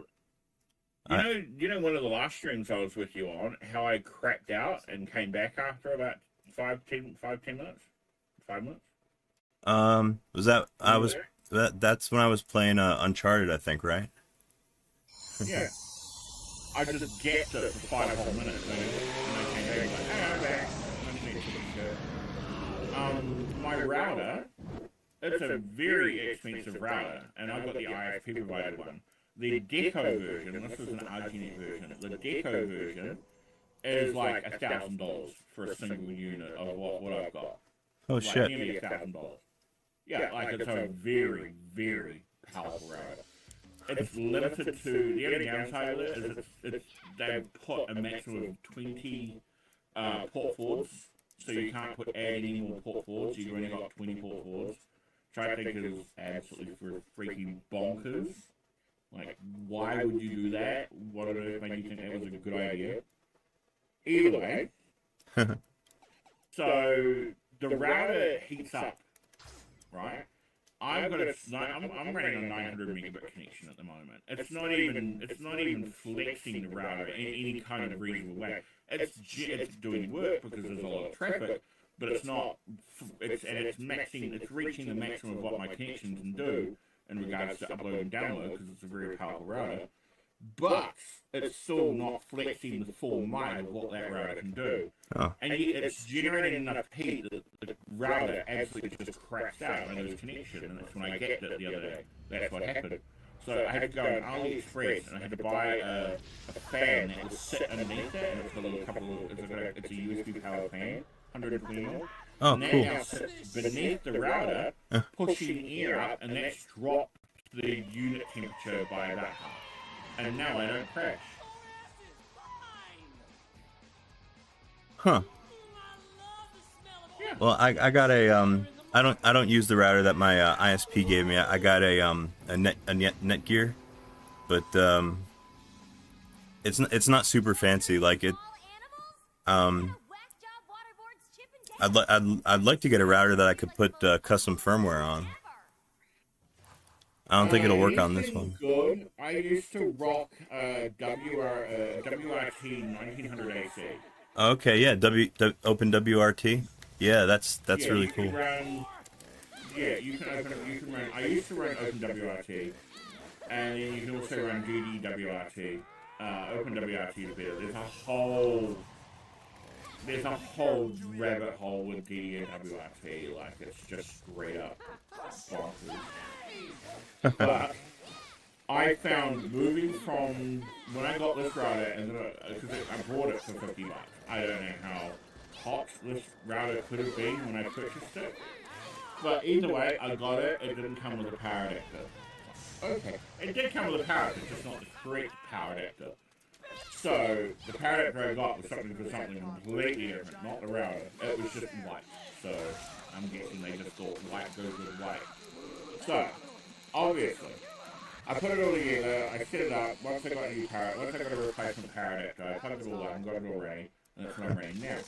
But moving from my WRT 900AC with OpenWRT, and that's the latest version of it, right, because I just updated it, I could not reach the full maximum speed of my connection.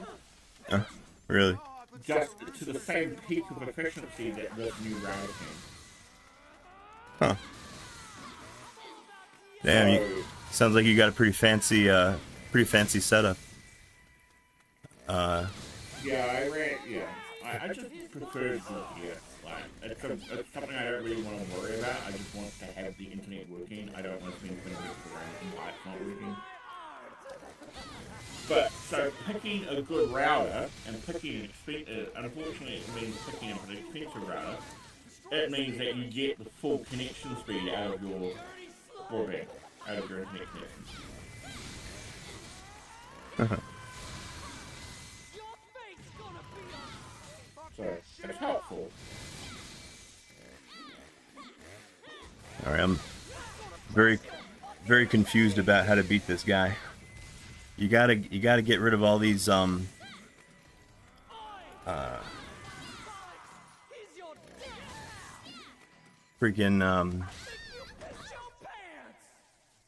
all these freaking boxes. You gotta get rid of these first. I'll DM you what router that I've got. You can pick them up on eBay. Oh, cool. Yeah. Damn it.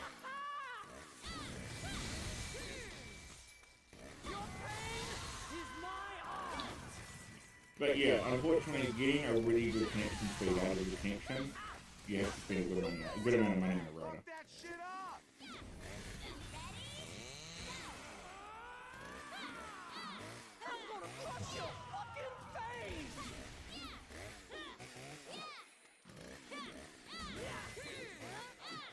Damn.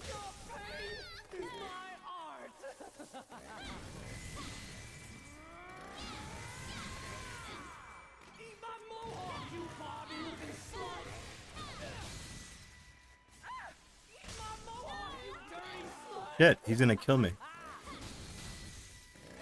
I can't get rid of these things fast enough.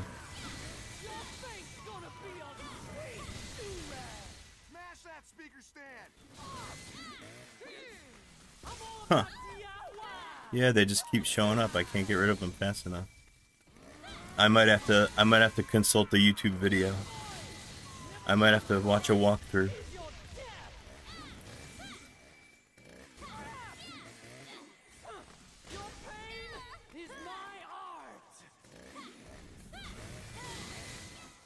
Oh shit, they're making a sequel to this game? Lollipop Chainsaw?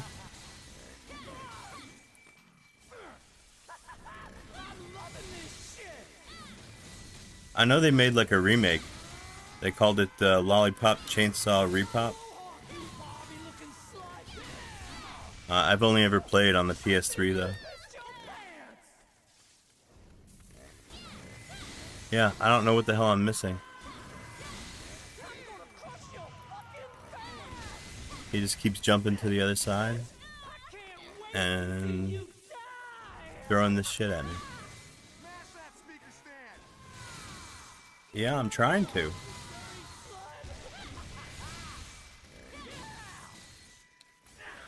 Shit.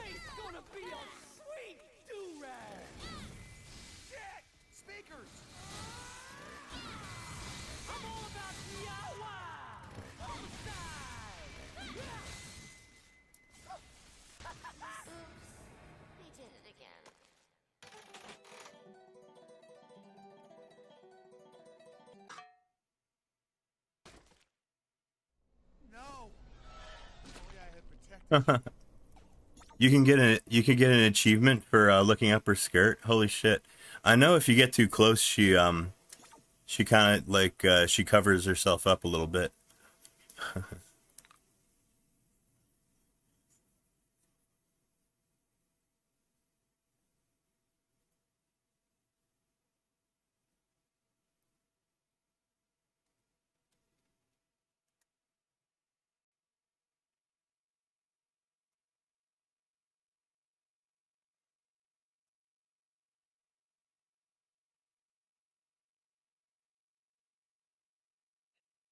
So a couple of hours ago, we got a severe weather warning. Really? That down there in Yeah, yeah. it's our summer. So it's been So raining since yesterday. It was raining on and off since yesterday. And really? today we got about 11 o'clock. It is 5 o'clock now. Yeah, about 12 o'clock. No, about 11 o'clock we got a severe weather warning. And it hasn't rained all day since. And it's still not raining.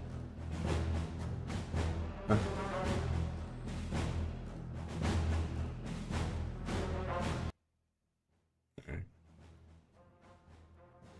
I think that was a little bit too loud.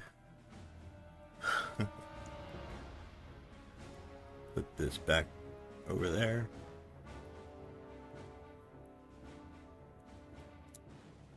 I wonder if anybody's playing online.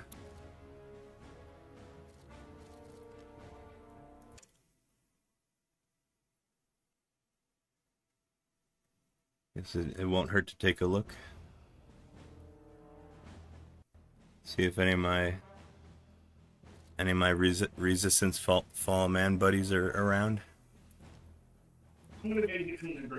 Ooh, I got an invite. Check it out. I got a buddy invite. Wow. So how do I okay, here we go. Accept. Wow. I'm so popular.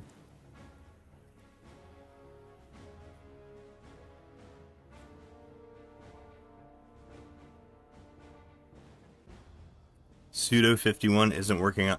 Oh, Studio 51 isn't working on the sequel. He was the lead developer of the original. Wasn't the original Lollipop Chainsaw, wasn't that directed by James Gunn? Had something to do with that, right? I think that's a James Gunn project.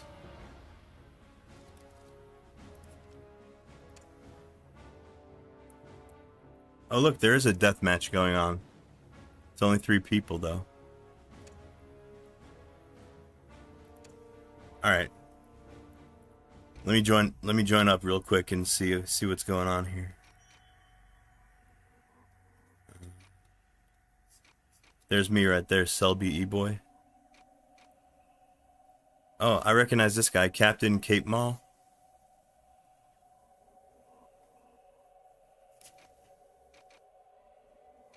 I think he's in my buddy list.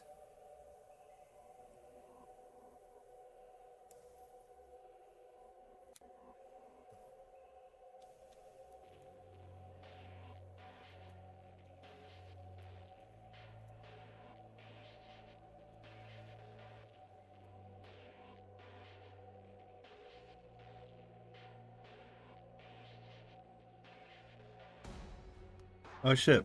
We're having an RFOM event? Uh-oh. In the daytime. Please come play. Oh shit. They're inviting me to come play. Whoops. How do I scroll up? Here we go. We're having an RFOM event, not this Sunday, but next Sunday. Okay. They'll be in the daytime. Please come play that.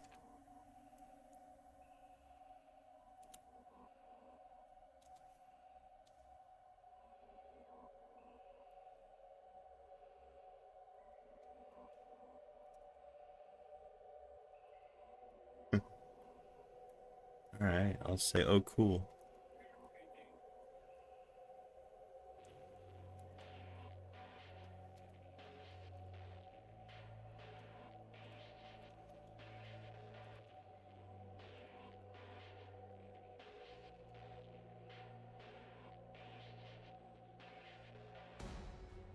Okay, I'll tell him I'll join. Where's the J?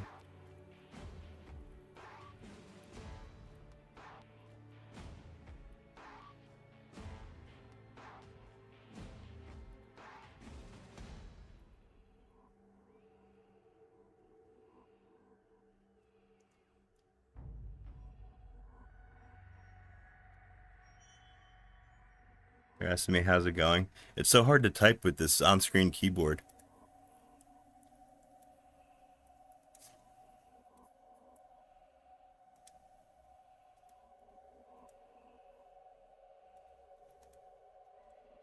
I'll tell him I'm streaming.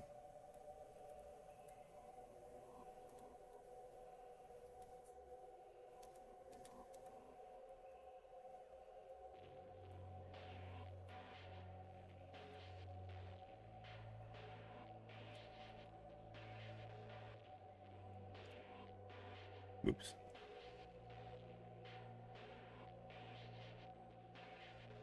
The game may suffer without his writing. Oh, you mean James Gunn? Yeah, he does some funny stuff.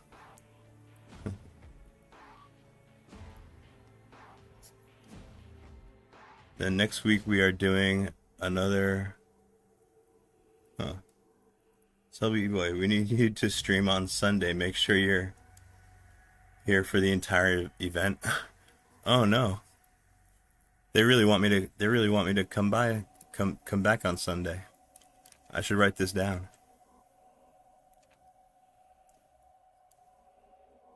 1 p.m. Eastern Sunday.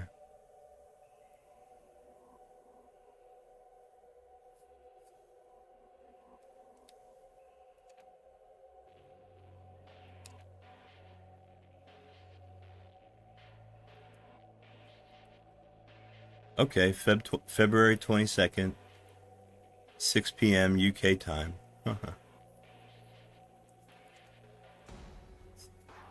Shit. I'll forget. Maybe I should write that down.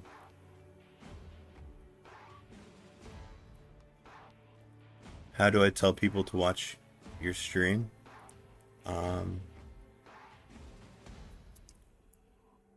Search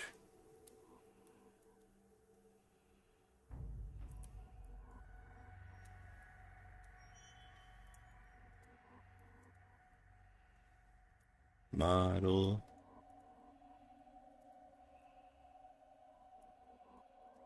citizen. Shit, my name is too long.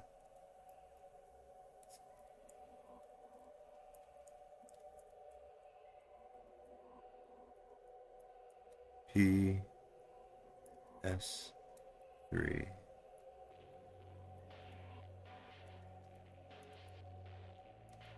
on YouTube.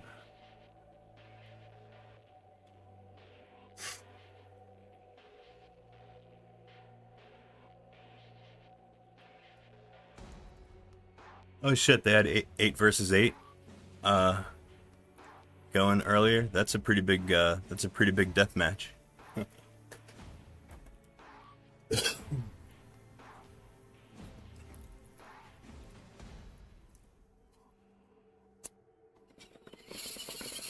Oh man.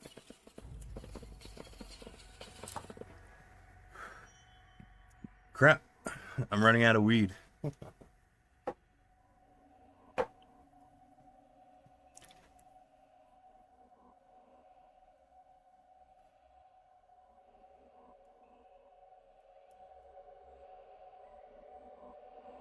I can turn that up a little bit.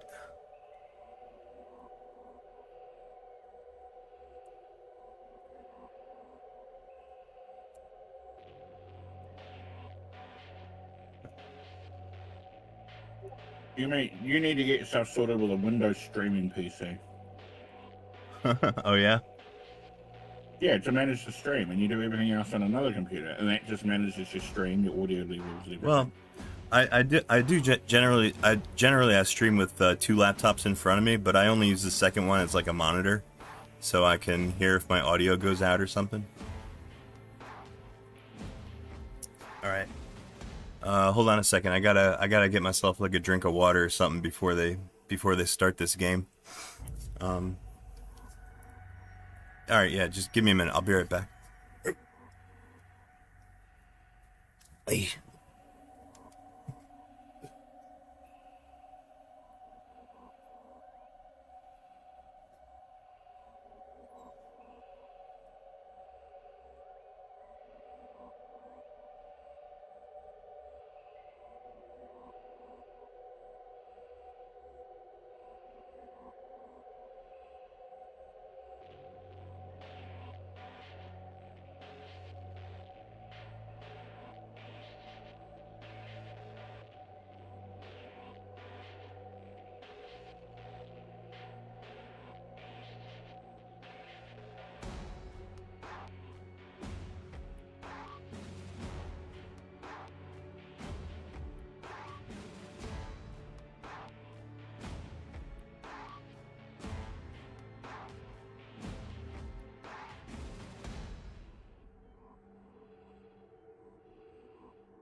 Yeah. Want to jump up?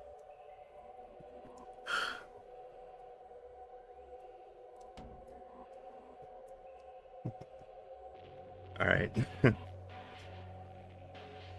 I hit the button. That means I voted to start the campaign or the death match.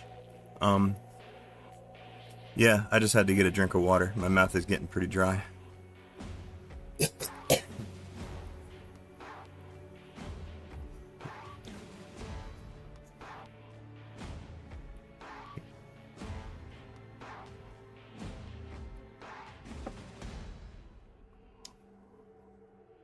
Hey, check it out. In our top terminal, looks like we're finished running our unit tests, and we've successfully built our TexInfo RPM packages. Here's the RPM files. There's TexInfo, info, TexInfo text, and some debugger packages. All right.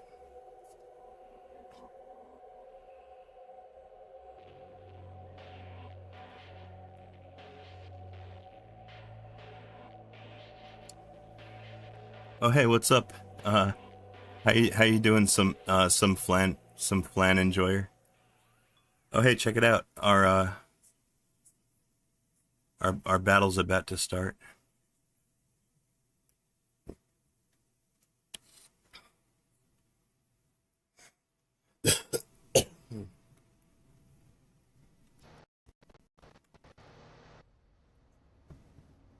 Wow. This is one of them levels that I downloaded the other day. This is a new level. I never played this before. Here we go. Got a bullseye now. Oh. Already taken out. Taken out not 10 seconds into the game.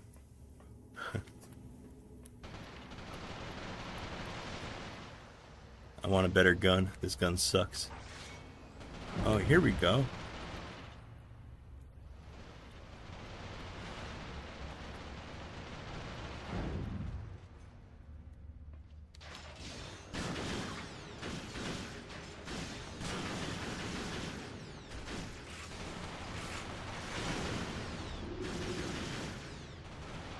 I get him?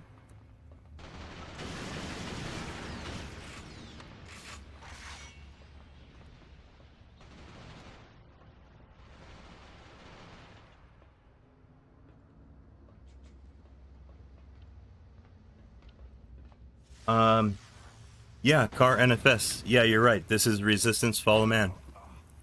Hold playing on RPCS3 emulator.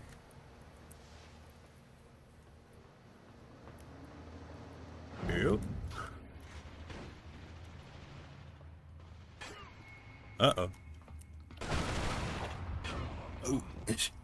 Holy shit. Yeah, I'm playing online multiplayer. Pretty cool, right?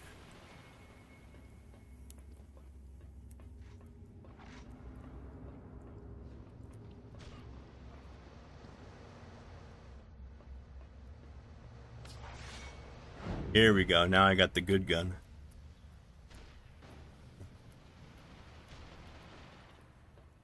Oh, what's a CA certificate? It's a thing for my website, basically. I've been running a website for the past few years, but I haven't had a certificate. So a lot of web browsers would block my site because they think it's like malware. A lot of browsers are blocking sites that don't have SSL certificates. That's where you go HTTPS. The S is for the SSL. Yeah, the S is for like secure. So my site was unsecure for the past few years, but I got a certificate, and now I'm running a secure website, and now I won't have any more problems with web browsers that don't want to show my site. So it's an advancement. Oh no, I hate this gun. I always kill myself with this gun. Shit.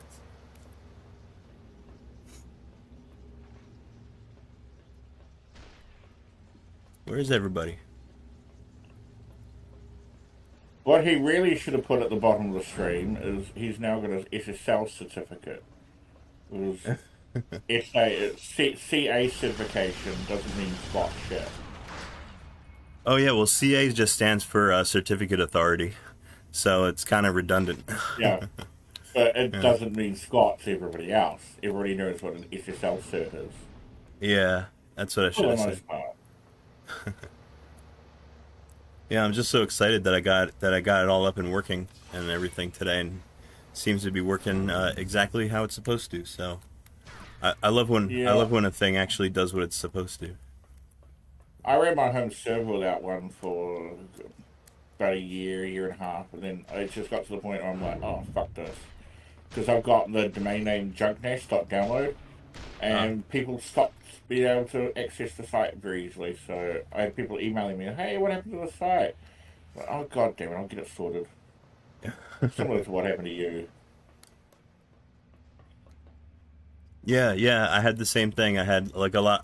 I would get like emails or messages sometimes saying, "Oh, your site's down. Your site's not working." No, it's just it's your browser blocking it. Uh-oh, where'd everybody go? Am I the only one left? I think you are. Oh, here we go. Here's somebody. Got you. I got him. I killed somebody. Hey. Yay! Well done. I don't suck as much as I used to. Oh, here we go.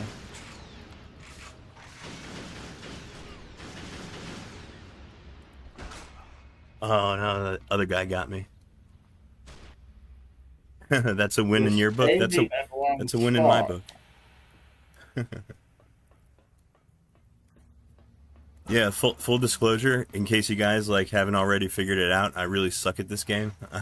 I suck at most first person shooters for the most part. They're not my I'm better at like turn-based combat. I like Let's kickstart Wolfenstein 3D. I can give you the game files. You got DOSBox on that? DOSBox? No, well, I could install it. Because Wolfenstein 3D is a first-person shooter. Yeah, that's a bit more my speed.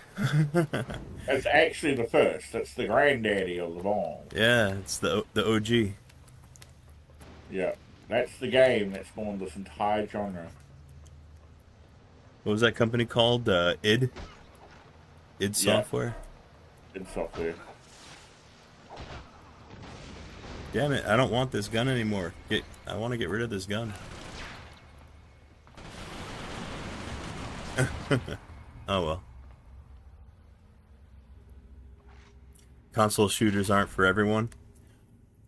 Well, you know what? I think it's that, and then I think it's also the fact that I'm playing this with a PS3 controller, and I have a suspicion that these other guys are playing with keyboard and mouse, which would actually, Definitely. yeah, that would actually put me at a disadvantage. Yeah.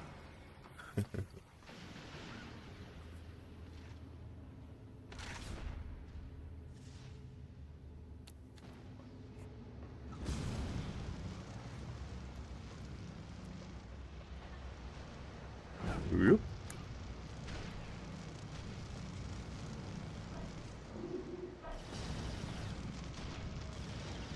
This is kind of a big level for like the amount of people that we have. I think that there's only 4 people playing. Format suitable for what? 20? Wow, I killed him. I killed somebody. I killed Pax Sumum. Sumumum.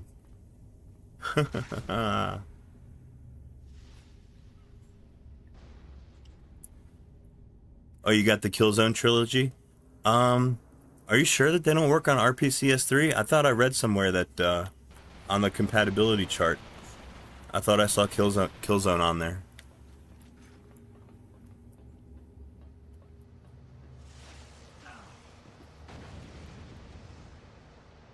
Not without issues? No.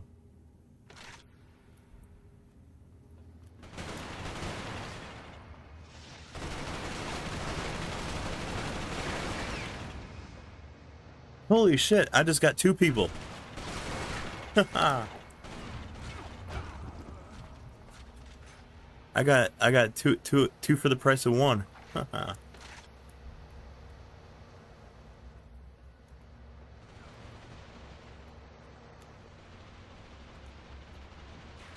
Definitely don't want that gun.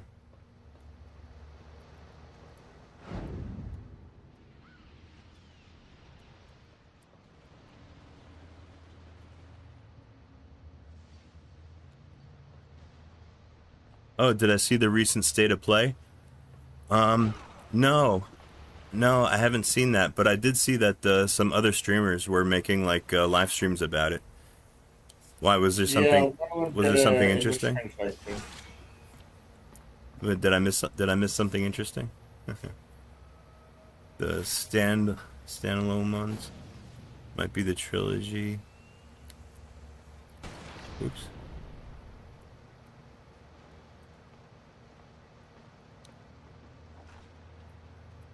Oh shit. Oh yeah, Konami. Konami owns Metal Gear Solid 4. I never played Metal Gear Solid 4. I played the original Metal Gear Solid on the PlayStation Classic, like the original PlayStation. Yeah, I like that game, but I never played any of the later ones. Oh shit, they're gonna make it available on PC? Wow.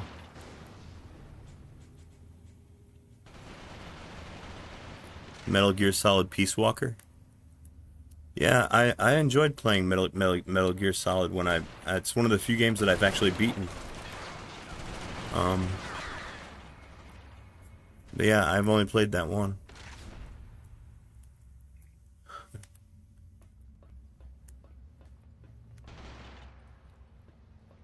I should see if I could actually... whoopsie daisy. I should see if I could find the Metal Gears on PKGI on the PS3. Aw, cheap. He got me in the back. Captain Cake Mall.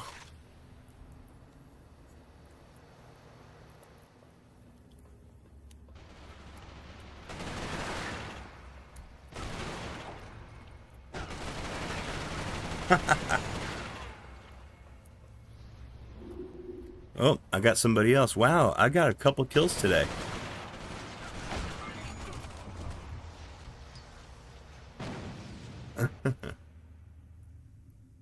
That's like a couple more than usual.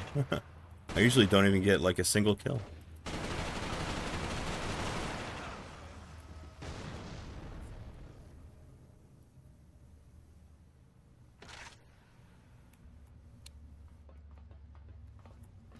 Your 2026 bingo. Oh, here we go. Give me the bullseye.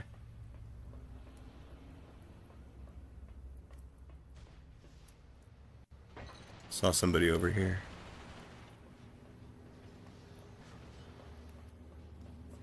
Nope. Where'd everybody go?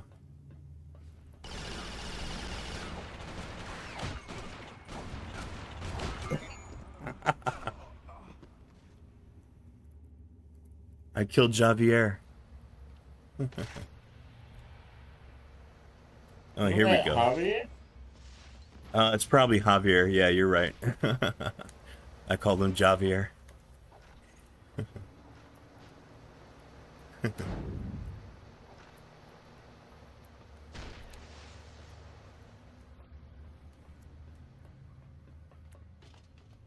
Yeah, I got the auger now. This is a good gun.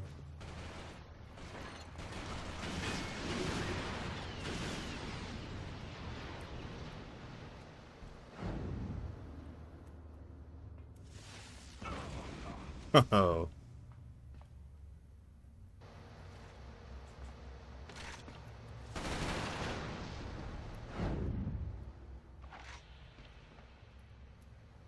Alright, give me this gun over here. Is this the... I can't pick it up? No, I can't pick it up. How about this one? Okay, I got the shotgun now. Shotgun's actually pretty good. If you can aim it. If you can aim it right.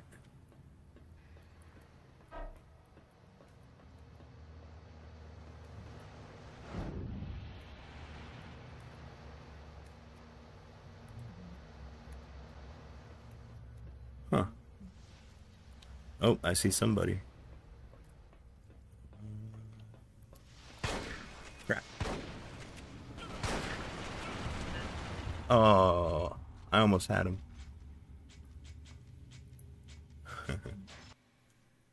Whether MGS4 is going to run better via Proton on Linux. Hey, check it out. Look at me, everybody. I got seven whole kills. That's a record for me.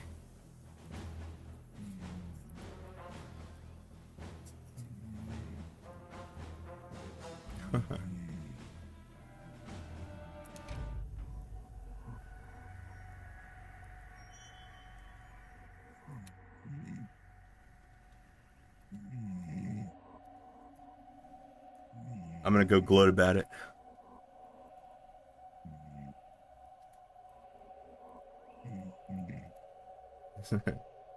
New record.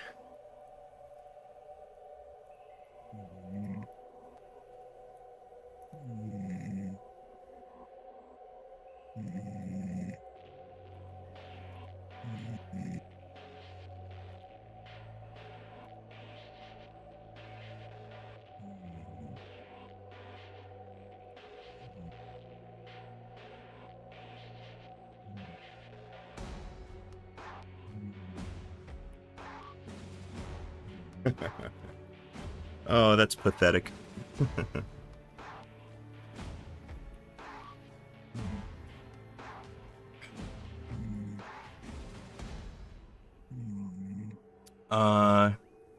You're getting a background noise, Dust Skull? Hold on, let me check my, my monitor computer.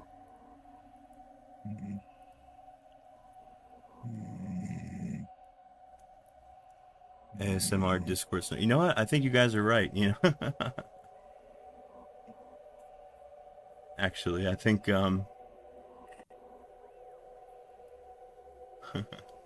wow, I'm so bad at that game. I put my friend to sleep.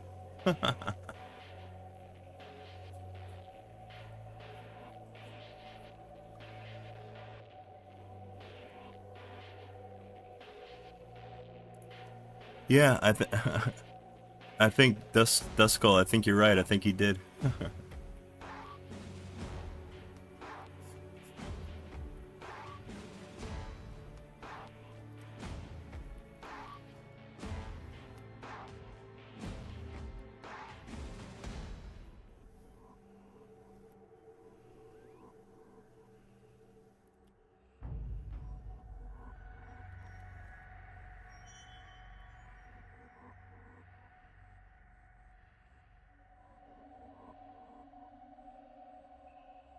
Yeah, I tell these guys I'm on RPCS3.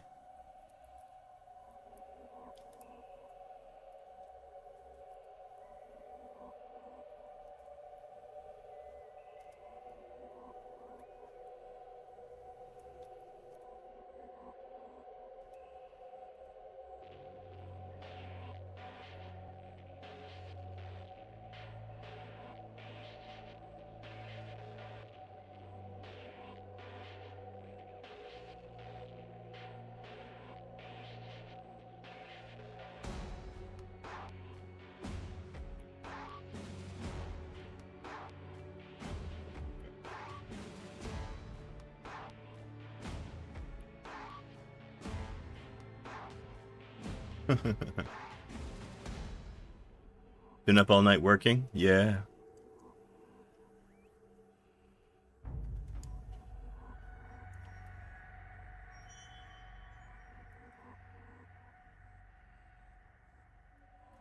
Oh, here we go. So when we do this, you can just jump in the chat. Okay.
Huh.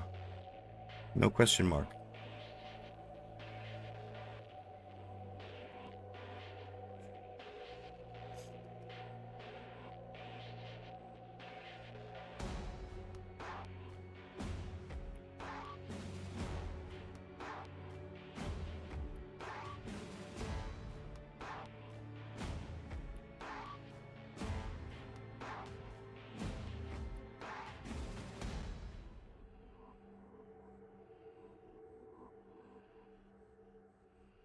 Captain Kate Mall.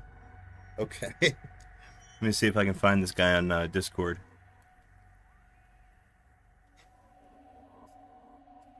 Um,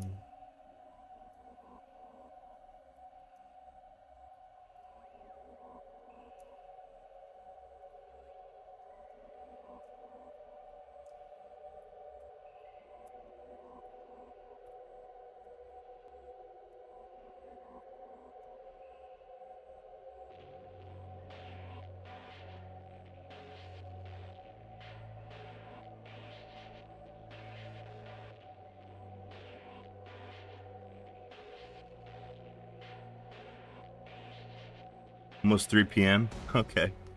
It's almost midnight. It's almost midnight here in Jersey. Huh.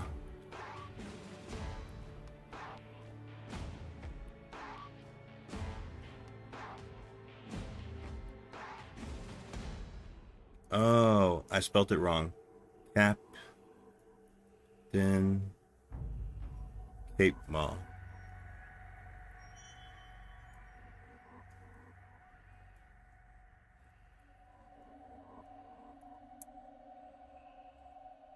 Oh.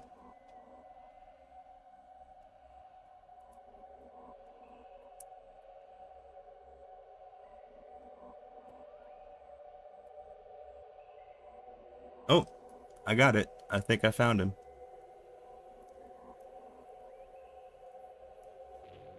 Cool.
Shit, already.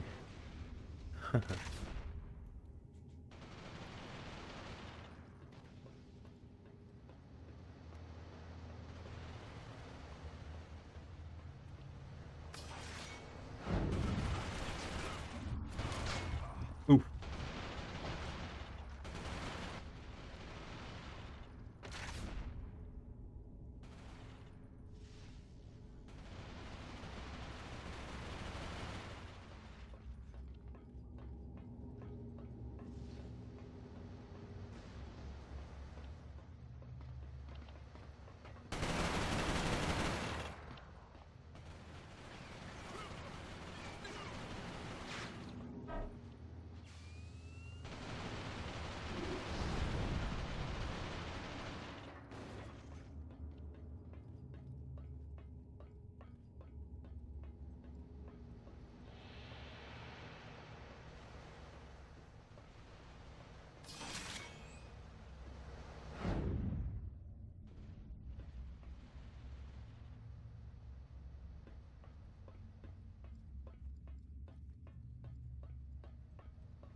Have I had to do the obligatory Discord age verification thing?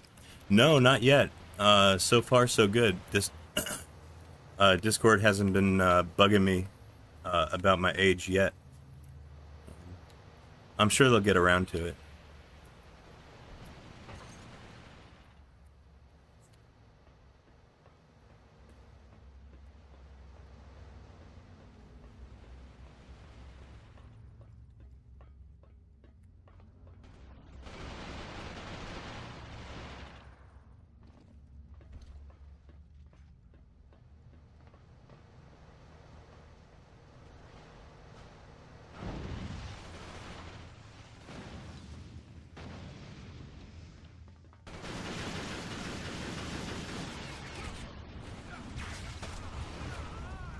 Well, I got somebody.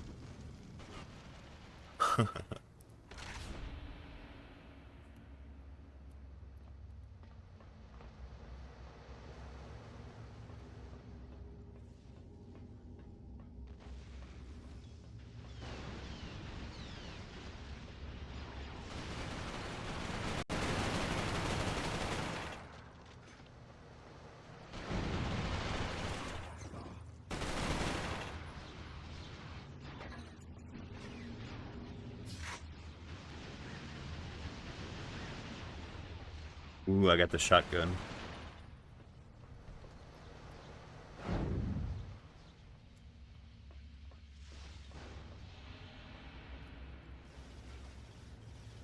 Yeah, that's what I heard. They're making it teen friendly. So they're gonna basically give everybody the teen experience and by default. You know. And then you have to like give them your license or a selfie or something to verify if you're older.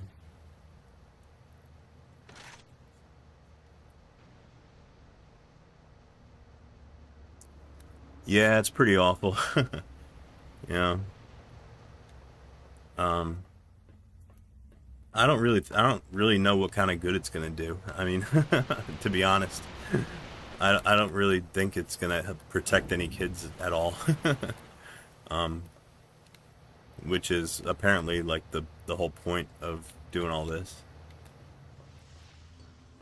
It's not worth it. Oh no, I got the sniper rifle. Oh, I'm a bad shot with the sniper rifle. I suck with this thing.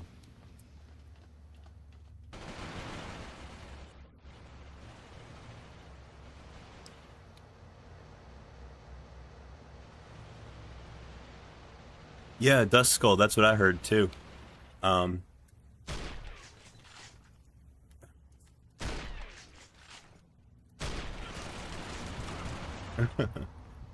Yeah, that they're not they're not exactly the most responsible people to have your information.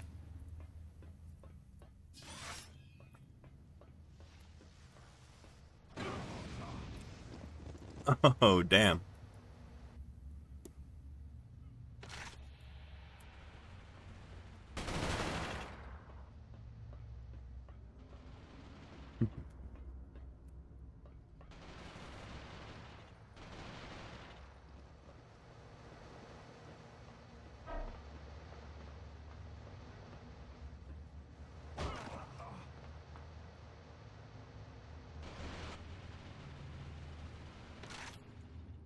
Oh shit, Captain Cape Mall came came out from behind me.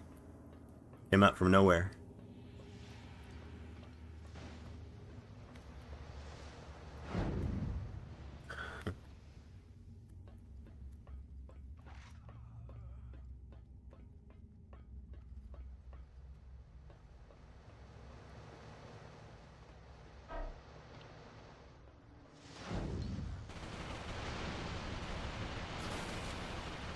Oh crap, I hate this gun. It's the flamethrower. I suck with this thing. I'm gonna end up blowing myself up. Oops.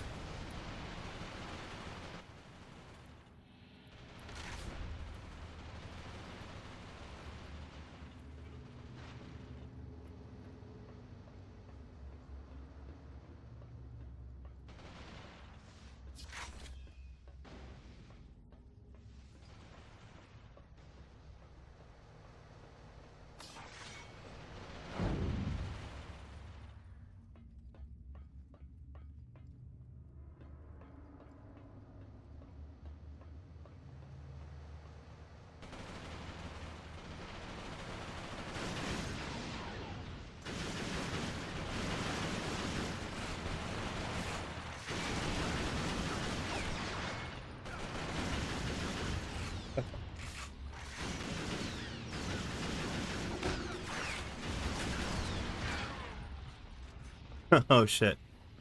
I think Captain Cape Mall gave me that one.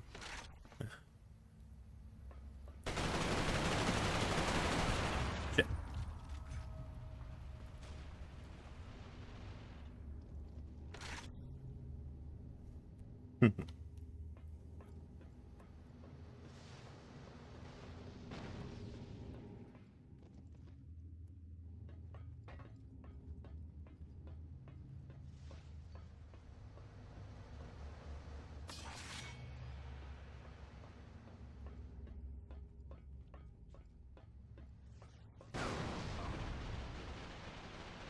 Damn. I got grenaded.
Shit, where is everybody?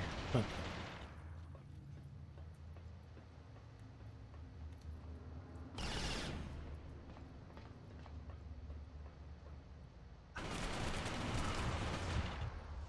Oh no.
Yeah.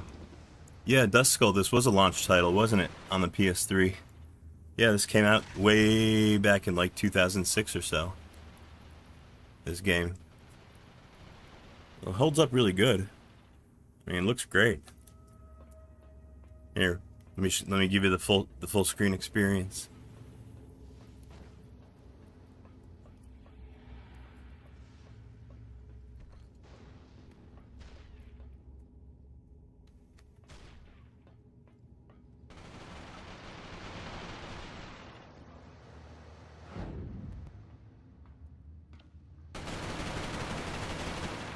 I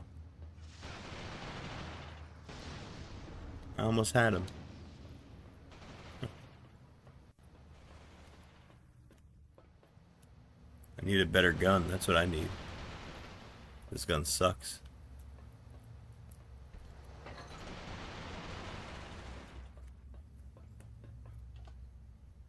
No, I don't want the Far Eye.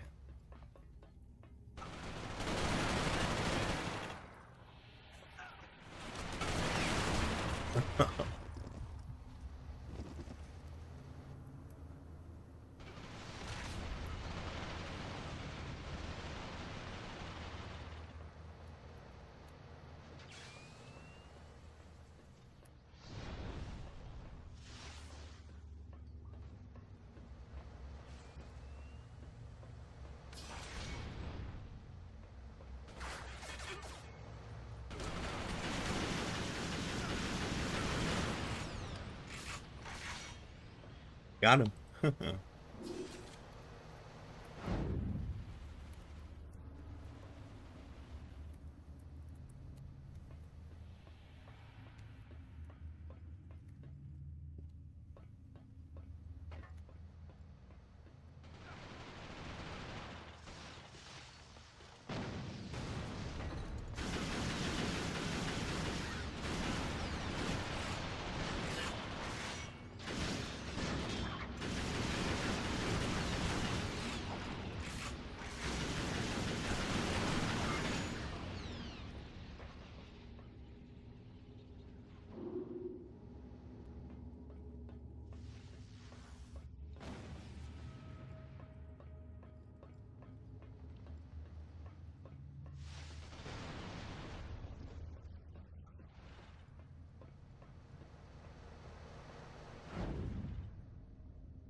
Oh, looks like we got a winner, Javier.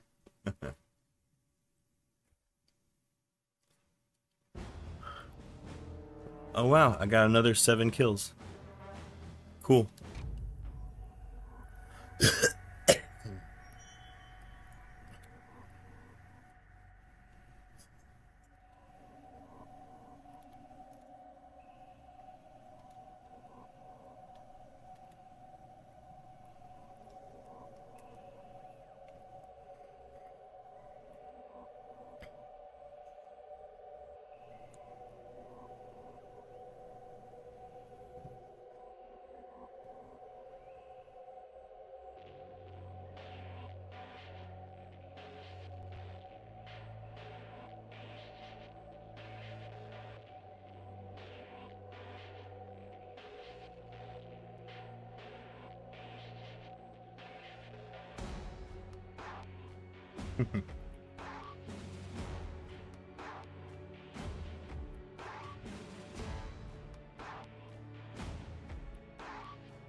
My terminal background.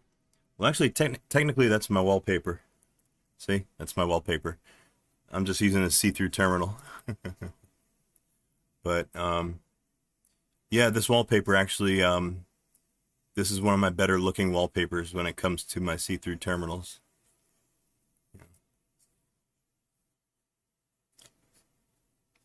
Makes the text show up really good.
Right.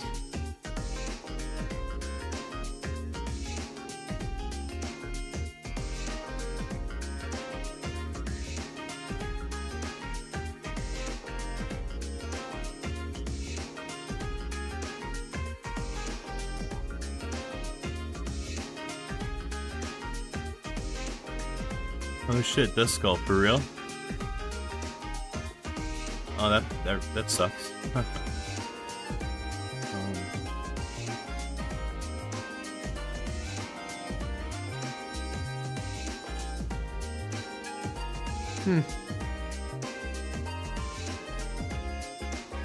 Yeah.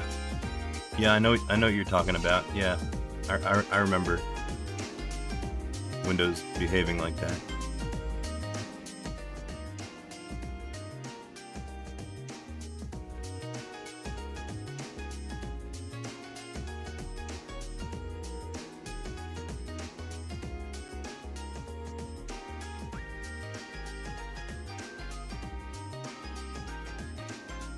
Right.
Right.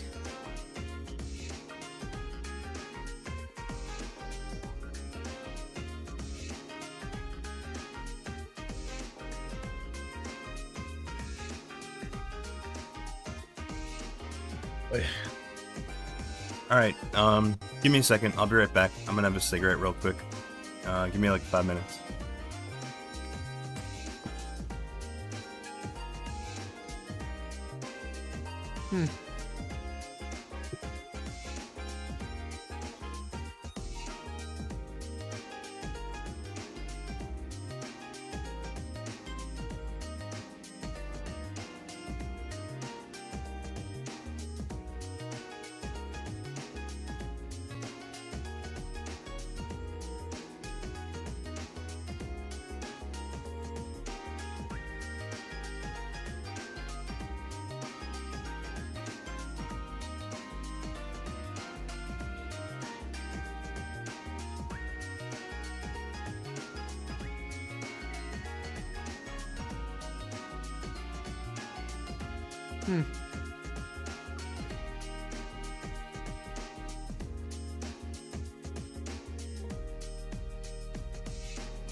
Right.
So yeah, that's what I did today. I got a SSL certificate through my my domain name service provider.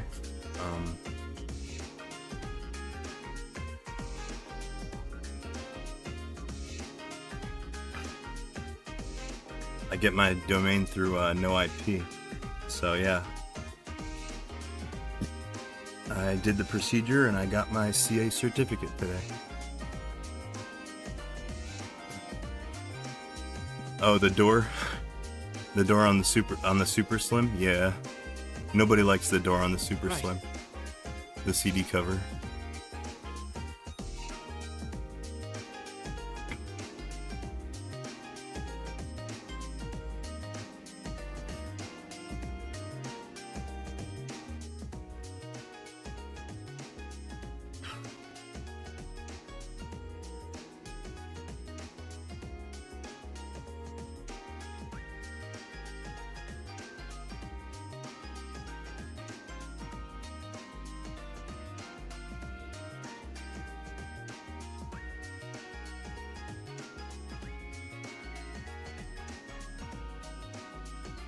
Right.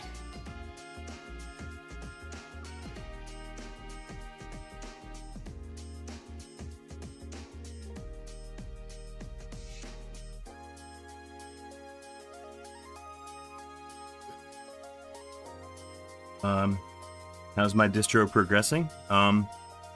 Yeah, slowly but surely. I'm turning this Fedora 28 into my own distro.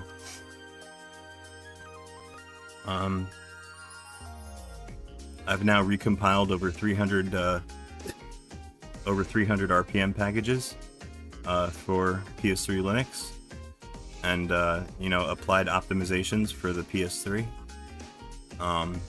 I've made obviously some upgrades over the packages that are shipped with Fedora 28. So yeah, I'm getting everything done that I wanted to try to get done.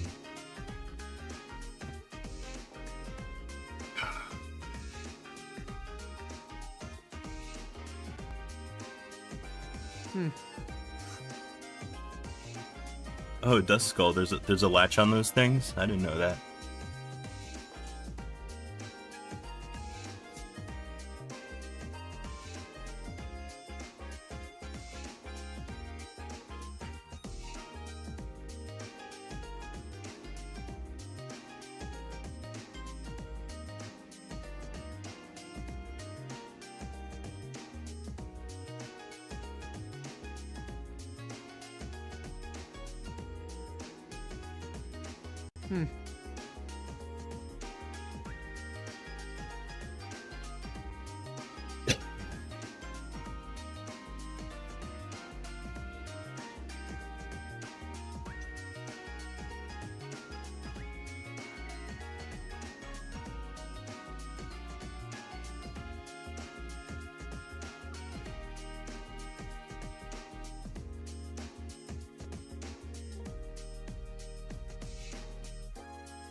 Right.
Right.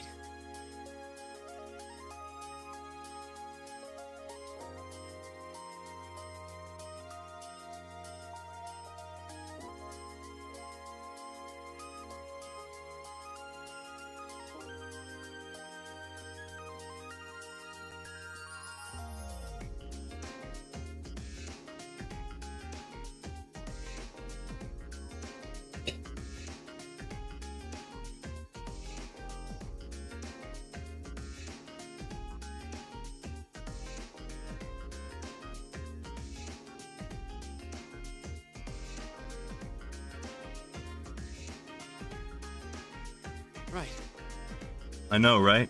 Dust Skull, too many compiler flags. That's why I'm getting rid of some of them. I don't think I need all these flags.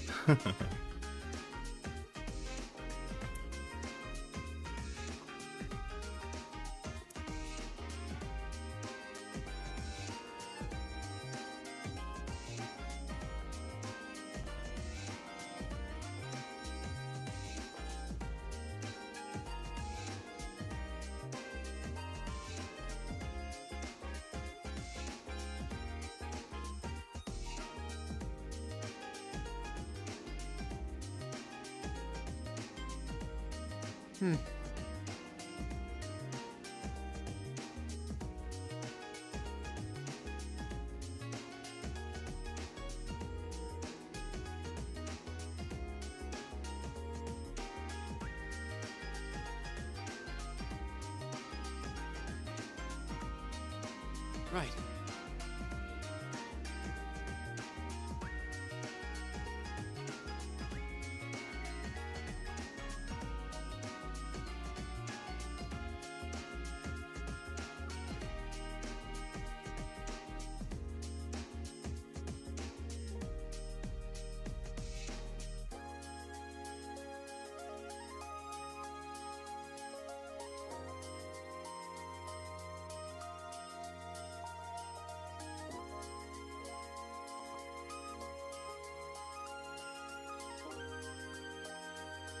Right.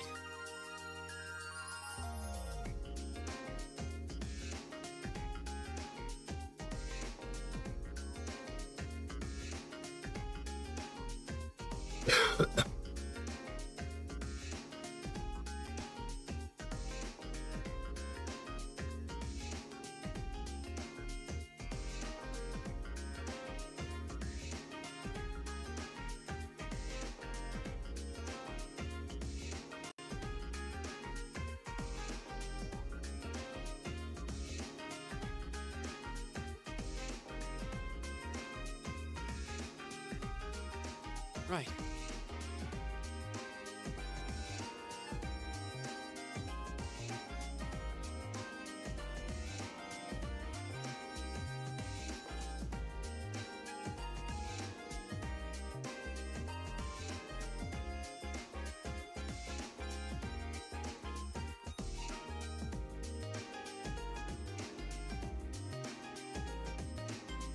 Hmm.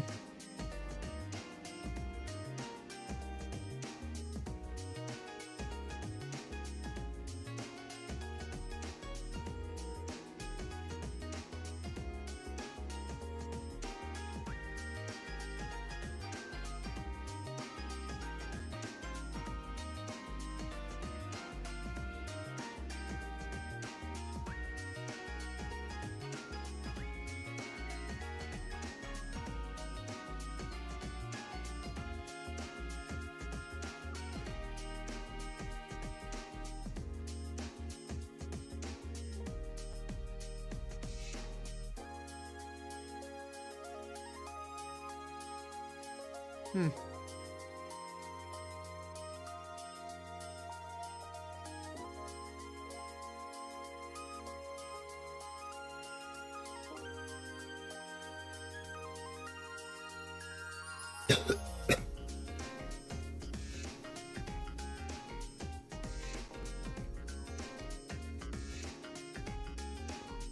Right.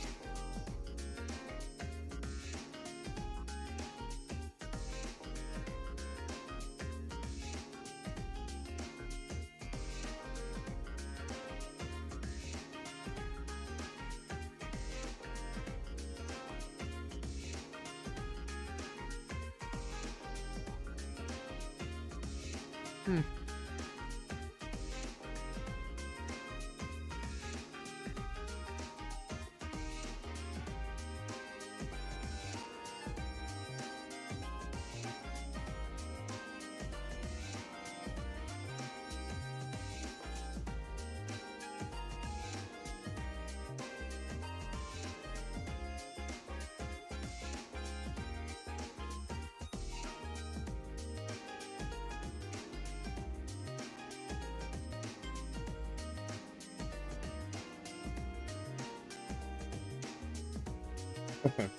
Dust Skull? No, I don't think so. I've wondered that myself too. Hmm. No, I don't think RPCS3 doesn't support other OS, unfortunately.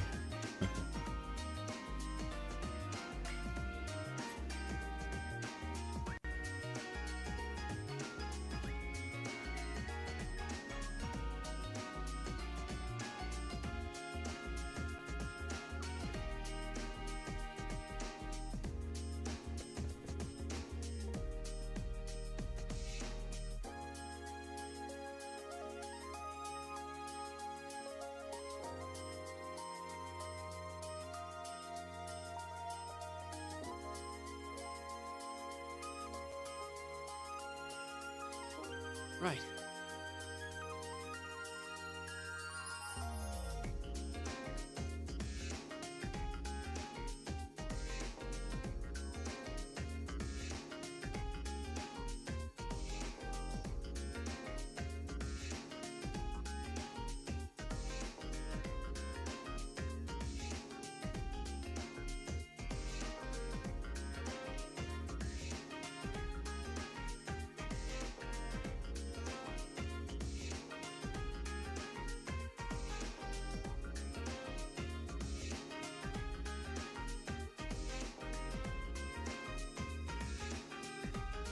Hmm.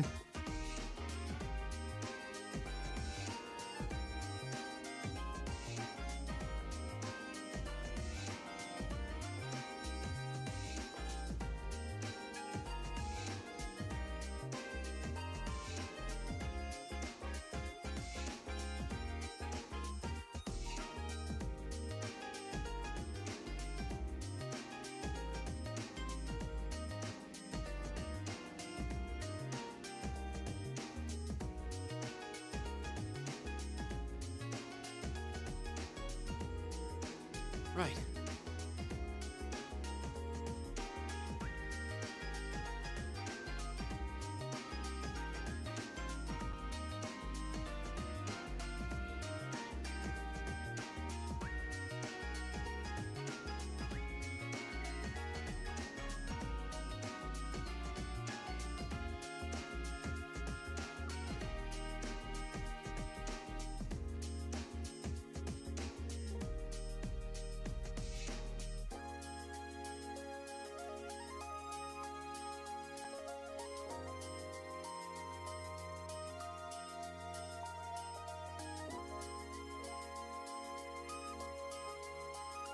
Hmm.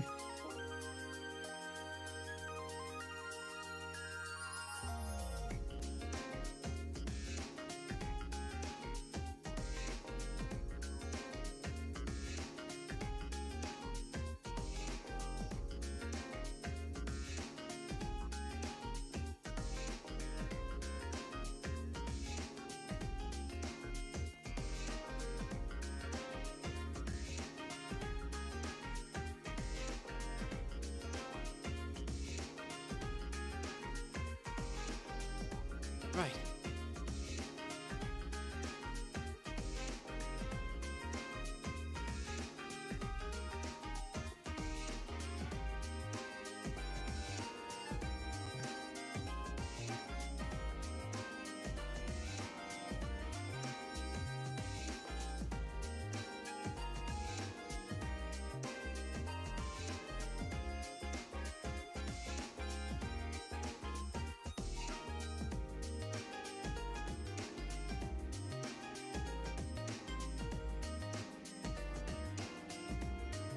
Hmm.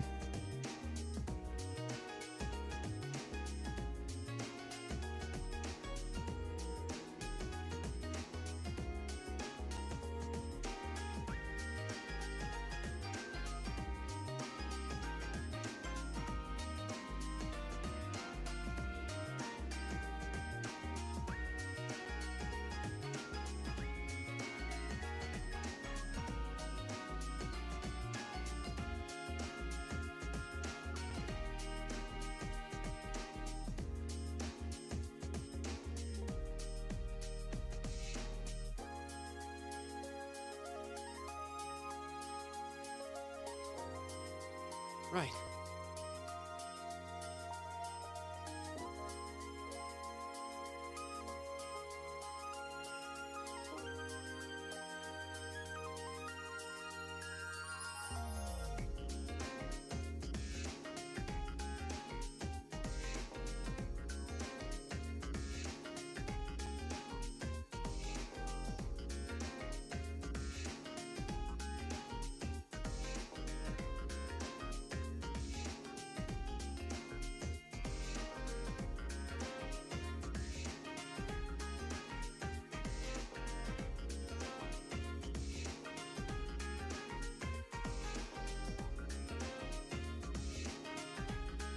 Right.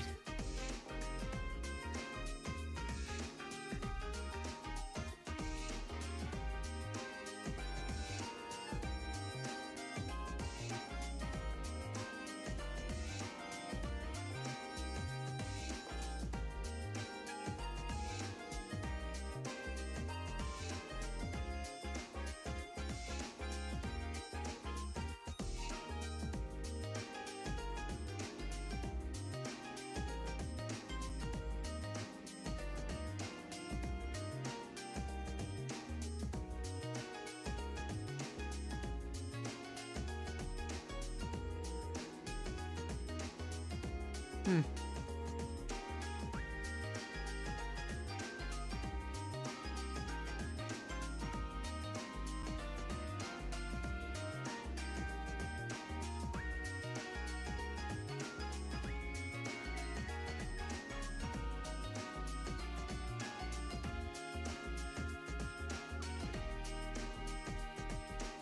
Oh shit, Dust Skull.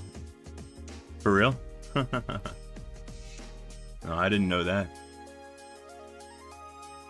That'd be fun to play around with, right?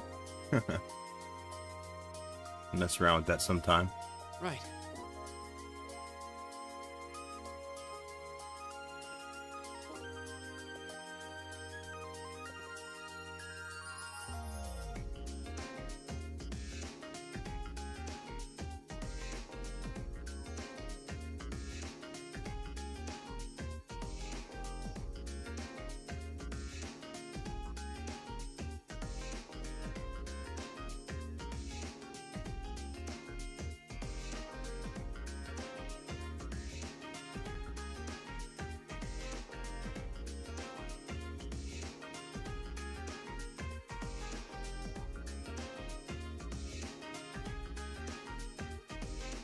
Hmm.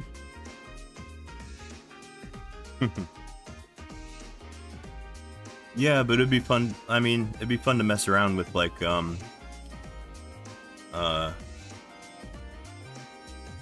mess around with installing, like, Petit Boot and K-Boot and stuff like that.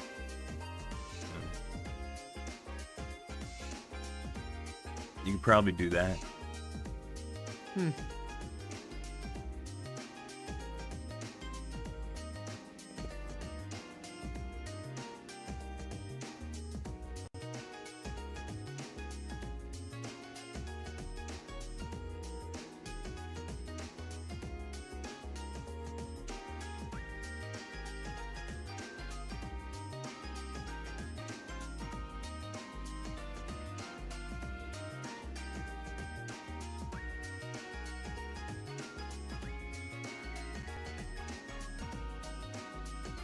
Hmm.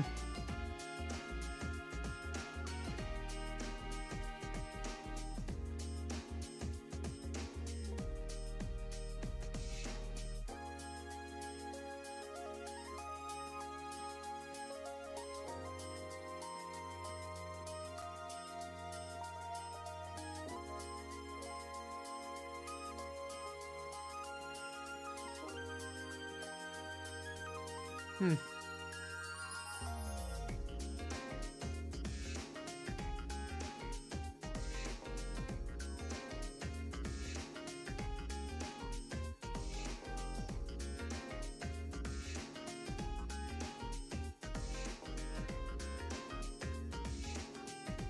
Right.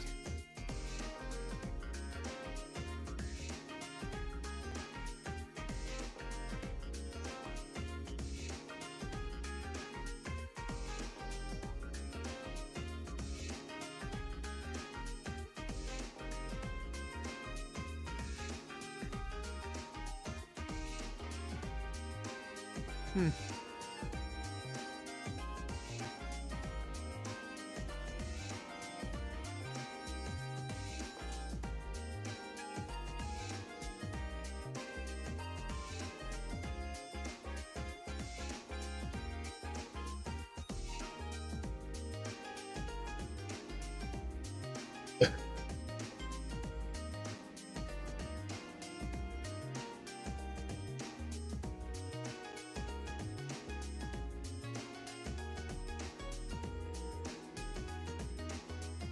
Hmm.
Oh, hey, Dust Skull. You're talking about the Cell System Simulator. Yeah, I've got that. I've run that.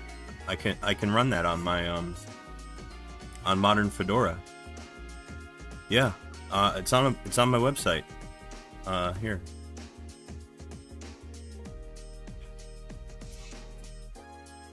Yeah, if you go to my website here and you look under here on the side, it says Cell System Simulator. This is the IBM System Simulator right here.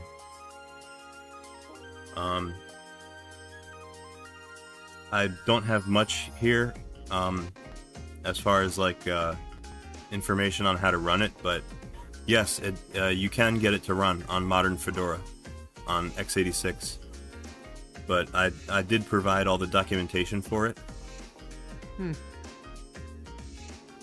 Okay.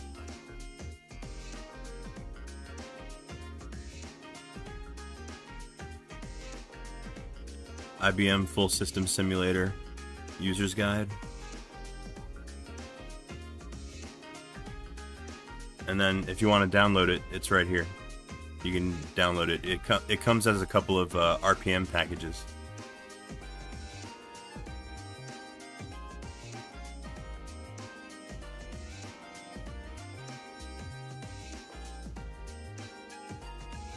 Right.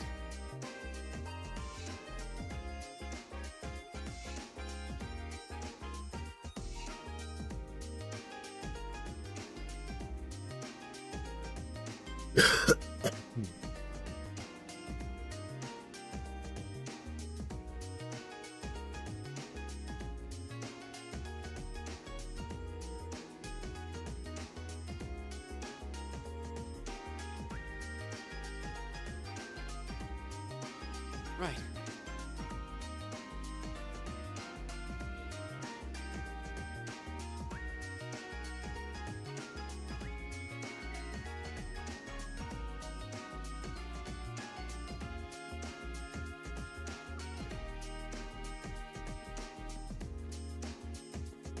Right.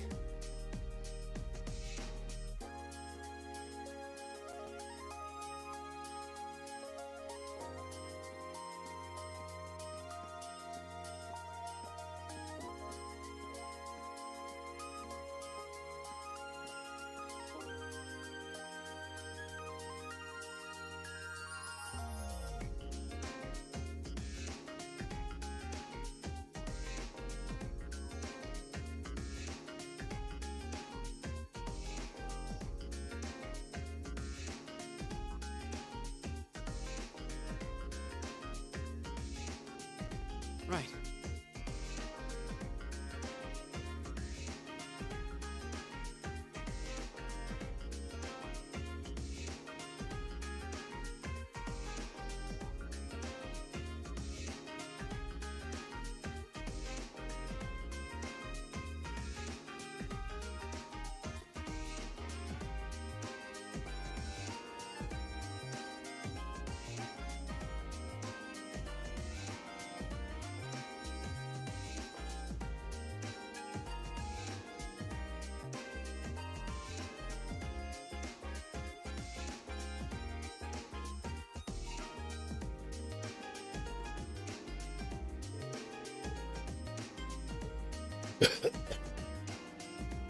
Hey, what's up, Maliki Hall?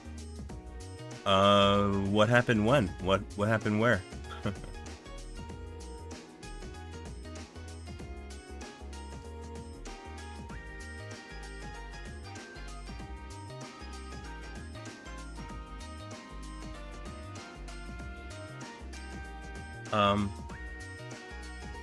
Where are we in terms of completion? Right. Like what I'm working on right now. Actually, right now, pretty much all I'm doing is I'm adding packages to my my personal RPM repository. I'm optimizing these packages for the Cell CPU and recompiling them, and I'm making them available on my PS3 Linux RPM repo online. And these are the packages that we pull in when we build our live ISO, and these are the packages that my install script pulls in when it runs on a when it runs from the live ISO.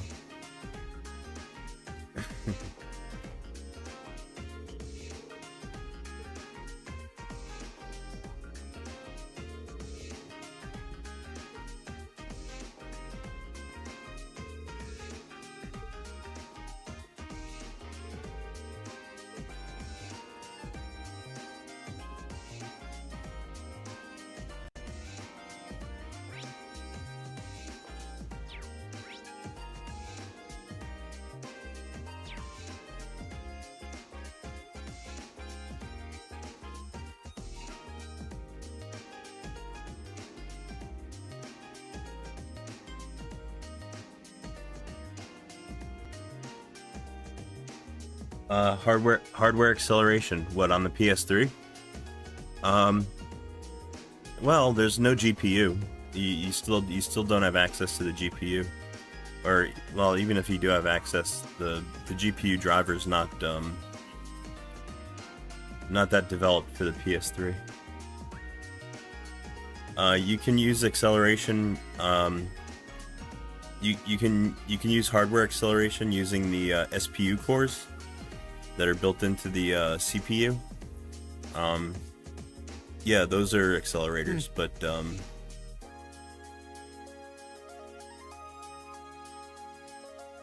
yeah, there's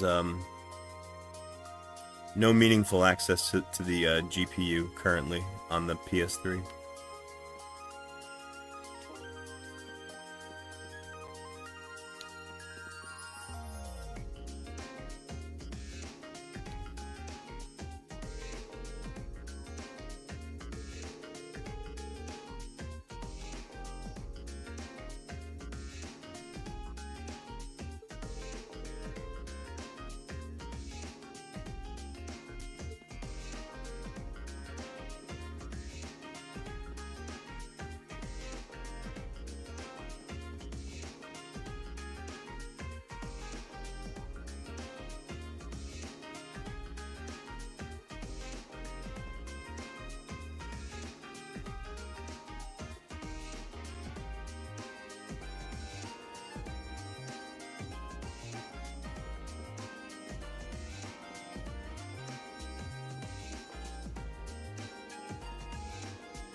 What are you looking at right now? Well,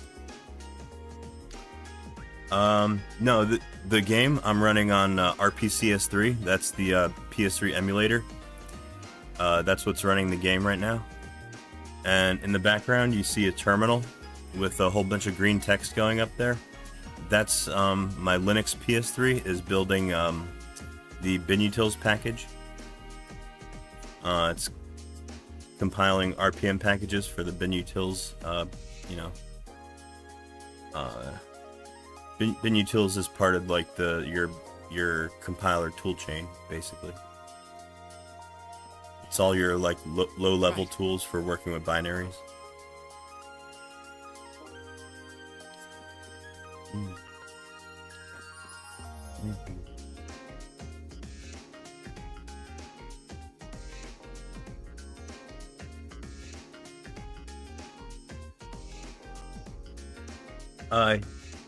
Yeah, Shibbles, that's right.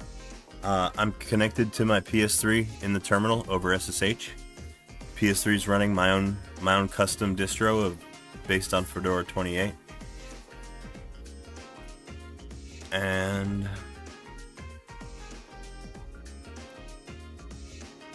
yep, I'm just adding packages to my my stockpile of custom compiled packages for the PS3.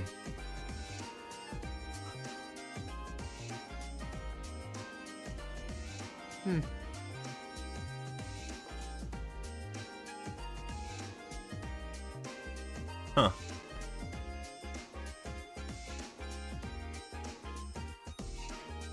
Yeah, I think the Vulkan libraries, they came after the PS3's time.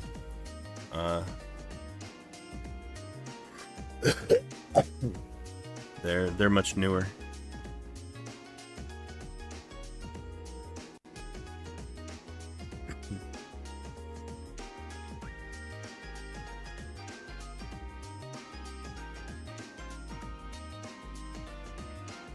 No. The PS3 wouldn't be able to run RPCS3, I don't think. It's too heavy and it's too, well, it's not available for PowerPC, number one.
Well, to get access to the GPU, really all you would have to do is run it on a PS3 that's running custom firmware. Yeah, if your PS3 is on custom firmware, then technically you can have access to the GPU from Linux. And as a matter of fact, Rene Reba, the guy who runs the T2 distro, he actually started developing a Xorg driver for the PS3's GPU, but I don't think he's worked on it in a couple of years. I'm not sure how far he got.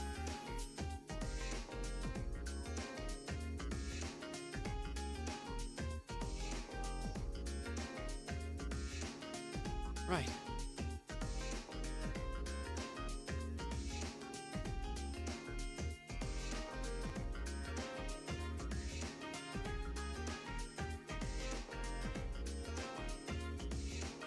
Yeah, I've been following that guy for a while. Yeah, he started writing his own GPU driver for the PS3, but yeah, I've never tried it. I never used it before.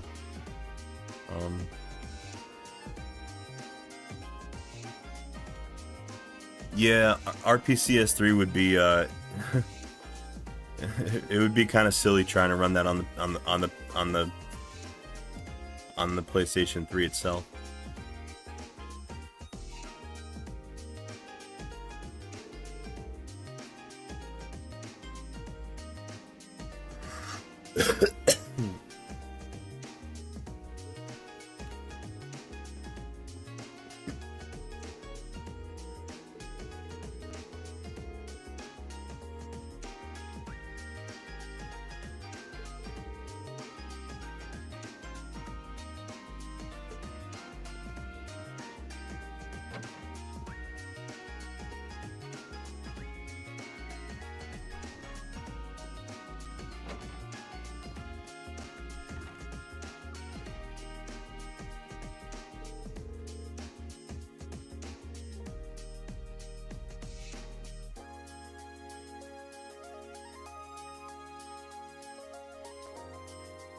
Well, I mean, don't forget the PS3 CPU also has accelerators built into it. It has the SPU cores, which are very powerful, and they're very good at what they do. They just require a good programmer to write the code that'll run on them.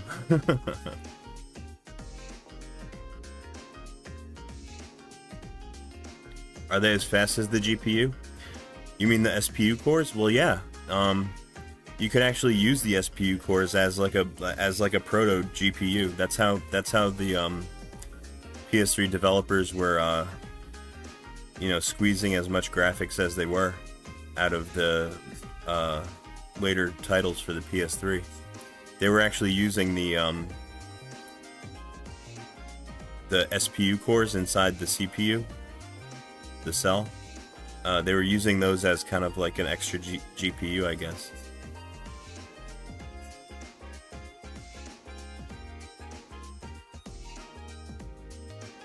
Just pass the data around the hypervisor, yeah.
Yeah, well, Shibble, that's the problem. That's the that's kind of like the quandary of the PlayStation 3. Yeah, the cell CPU had a shit ton of power, like raw power built into it, like for processing like petaflops and teraflops, floating point operations, and yeah, doing SIMD computing in parallel. And yeah, they shoehorned a whole lot of power into the cell CPU for the PlayStation 3, but unfortunately, very little software was ever developed that could take advantage of those SPU cores. Like there are some projects that you can find for Linux that got started and you can tell are still like in an experimental state, but you can find ones that work. It's just nothing major was ever developed that was ever like shipped that took advantage of the SPU cores.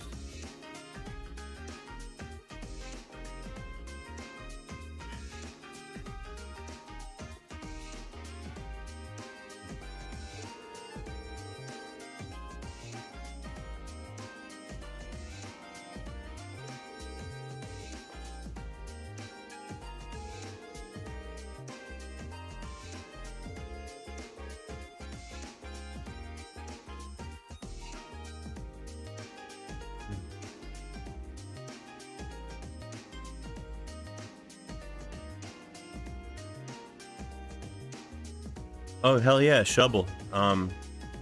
Shibbles. That's kind of like what I'm hoping for. I hope that's what I'm hoping to accomplish with this little distribution of mine.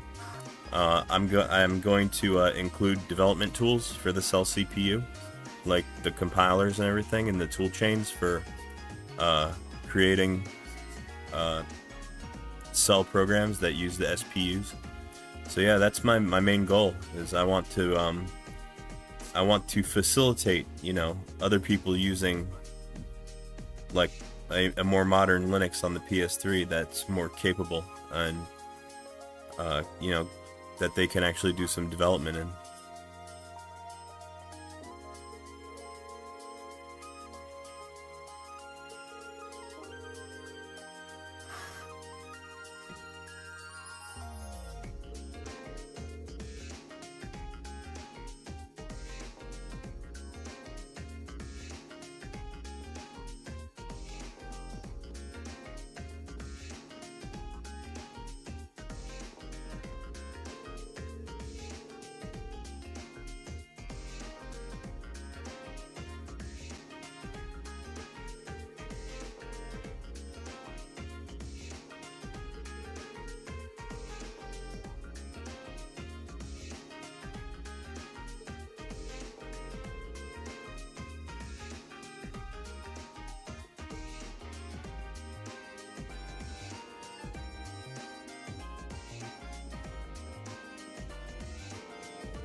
Oh, FOSS. FOSS stands for Free and Open Source Software. That's what that is.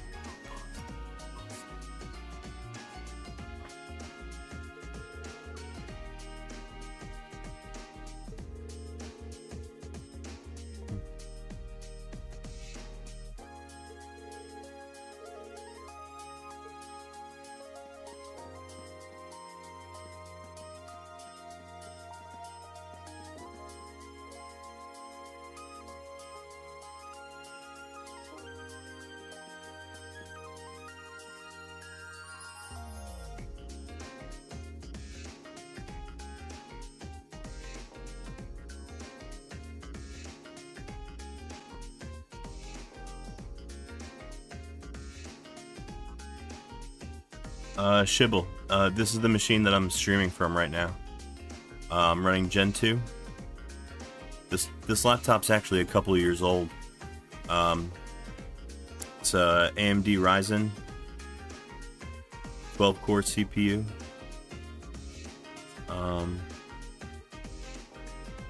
Integrated graphics, AMD. Yeah. And I've only got 8 gigs of RAM, and I'm using most of it right now. I'm using 87% of my RAM. That's too much RAM.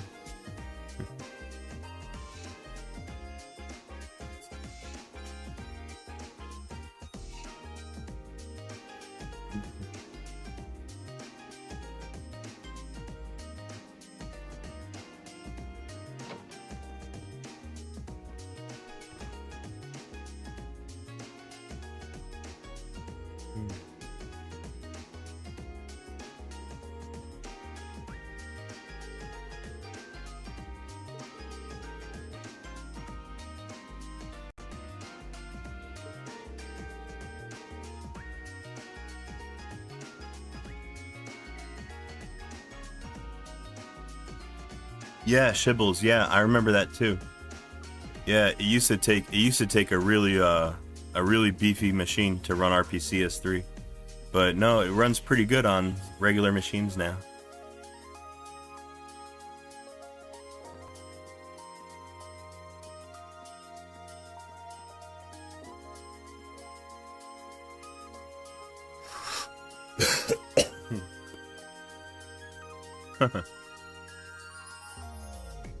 Yeah, some flan enjoyer.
Oh yeah, well Shibbles, never really thought that the best way to make software for the PS3 is actually doing it for the hardware itself. Well, I mean, you can develop for the PS3. You can cross develop for the PS3 from like a x86 computer. Yeah. That's basically what I'm doing. That's more or less what I'm doing right now.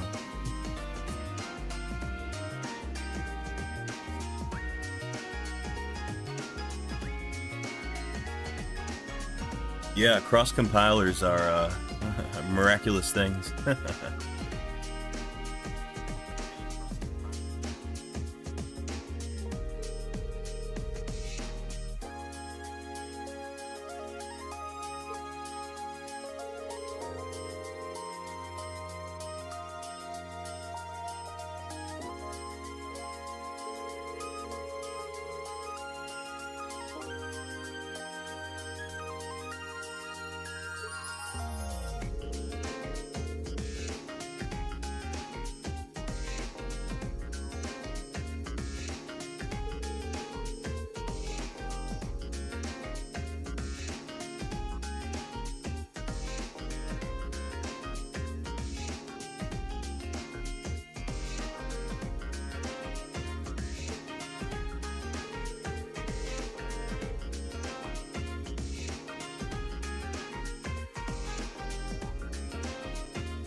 Well, yeah, pretty much. You just use GCC cross compiler. Cross compiler will run on a certain kind of architecture and compile code that'll run on a different architecture.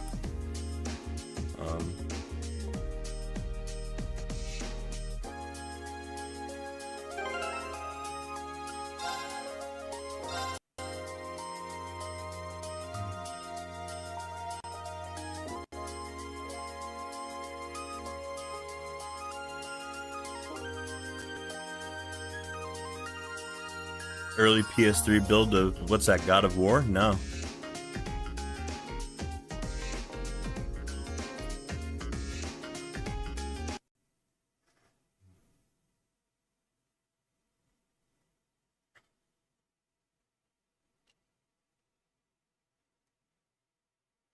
Oh, Gears of War. Actually, I have heard of that. I think didn't Mystic make a video? Mystic made a video about that. There was a Gears of War being developed on the PS3.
Yeah, Shibble. Actually, funny you should mention. That's exactly what you're looking at right now.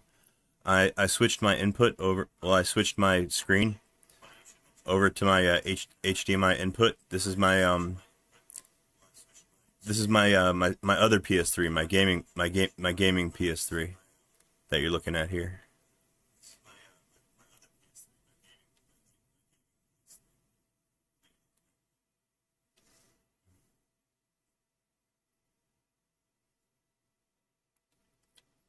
And I'm running EvilNet custom firmware, of course. And what you see here is a really cool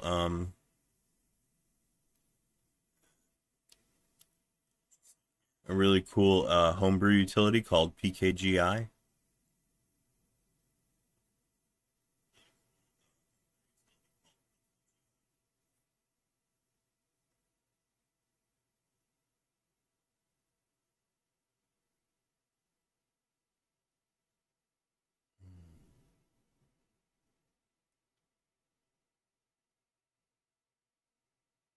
Haha, yeah, PKGI is the best.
Holy shit.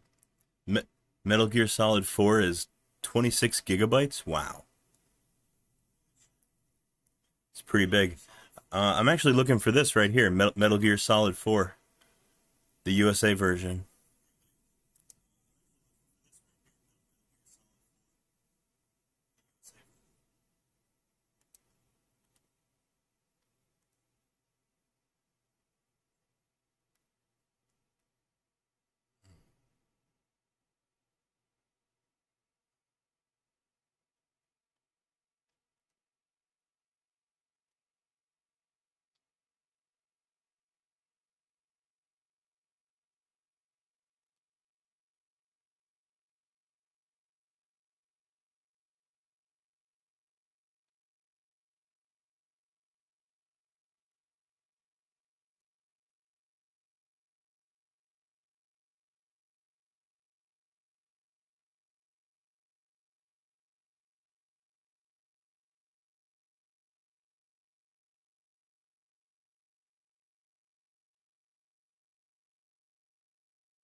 You have this game, but you never played it?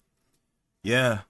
Well, we were talking a little bit earlier about some of these Metal Gear games, and I realized that you know what? I really enjoyed the Metal Gear that I did play. I played Metal Gear on the PlayStation Classic, Metal Gear Solid, and I liked that game. I actually completed that game, and I haven't played any Metal Gears ever since. So I figure it's about time. Maybe I'll check out one of the newer ones. It's really cutscene heavy. Uh-oh.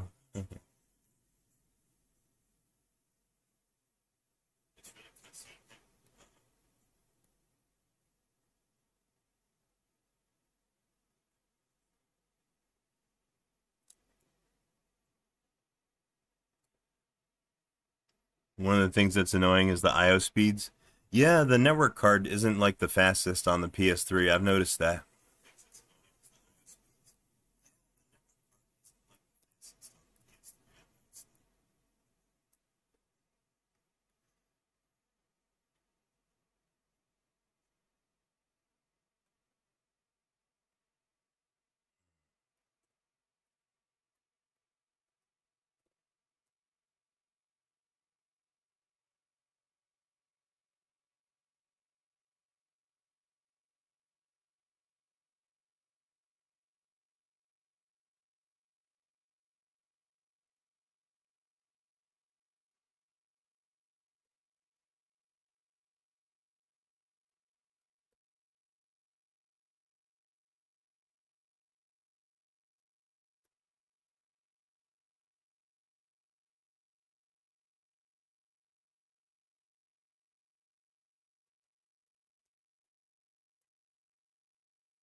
Dust Skull, you're a big fan of Kojima? Yeah, me too.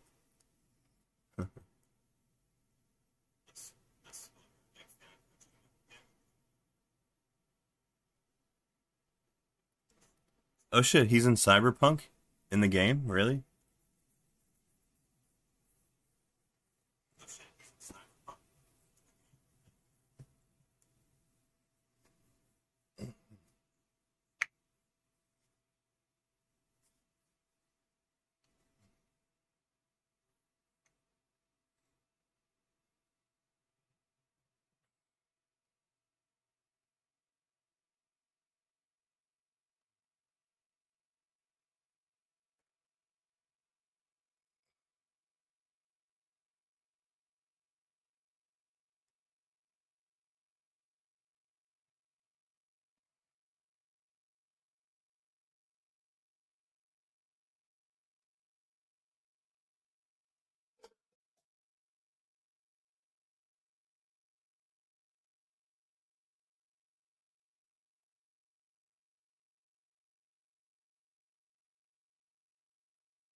Oh wow, he's an NPC. Nice.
Oh shit.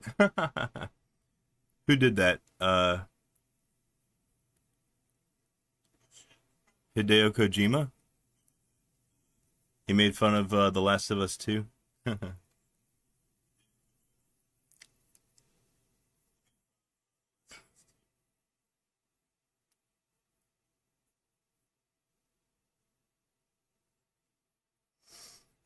Wow.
What most people think what's unethical when done outside of Fortnite.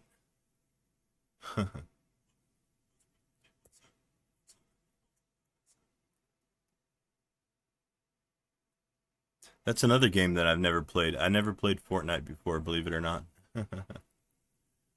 um,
Fortnite is for the feeble-minded. Well, that may be true. It's very popular though. I know that. So lots of people play it.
Yeah, I'm gonna do a little bit of vibe coding. I need to write a bash, like a bash script that will grab the final append line from like the text file that I just uploaded to the chatbot. I'm gonna see if he can tell me how to do it through bash.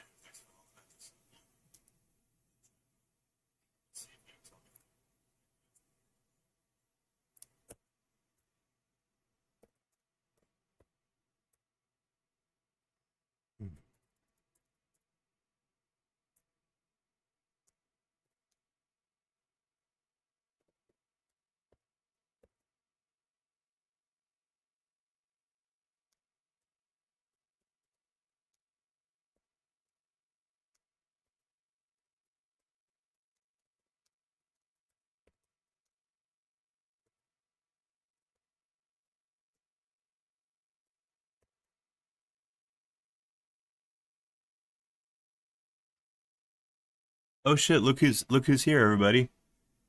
Check it out, Damien's here. What's up, Damien? How are you, my friend?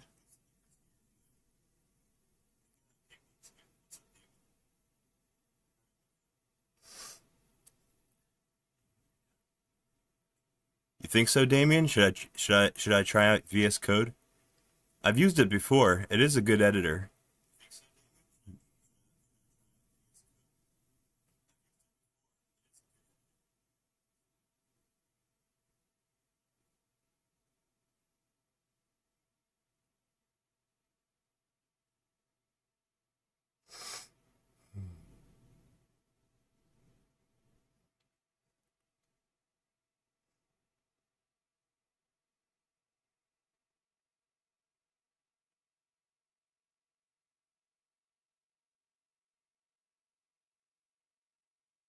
Oh, holy shit.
Can we get Claude running on the PS3? Probably. I don't know. Maybe. um, I never tried running a LLM like on a local device.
Oh, okay.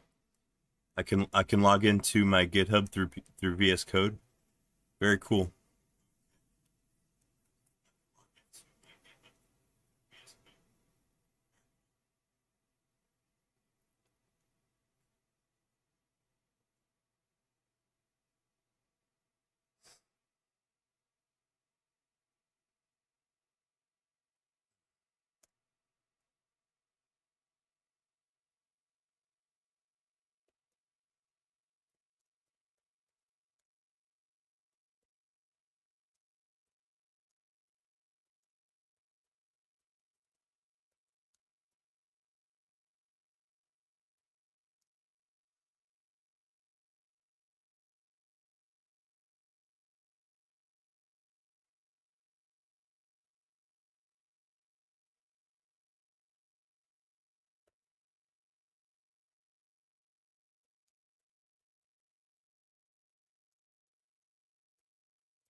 Yeah. Yeah, PS3 is in the PlayStation 3, at Val. I'm working on a very specific little kind of issue here.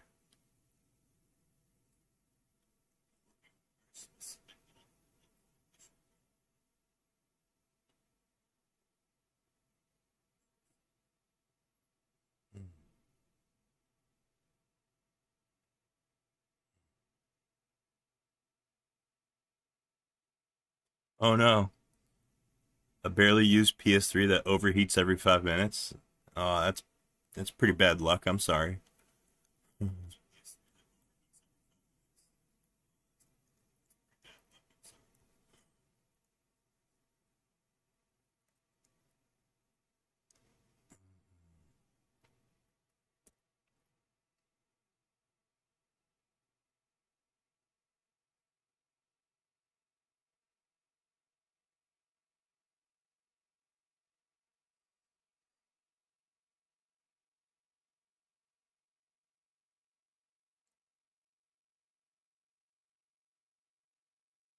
Yeah, Shibble's probably right. Yeah, I'm sure it could use a good some new cooling paste and a cleaning.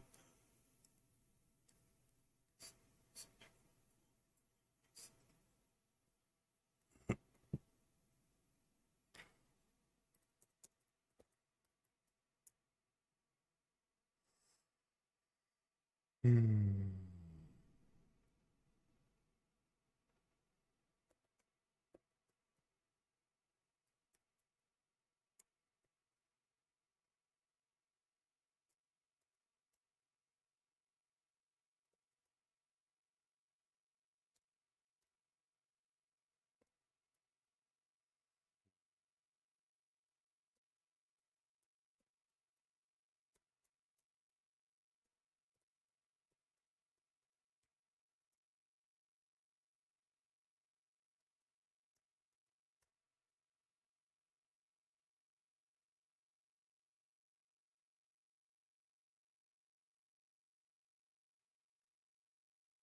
Uh, well, yeah, you could use like a USB keyboard, like an attached one, or the one that I use is wireless. I use a like a Bluetooth keyboard on mine.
Hmm.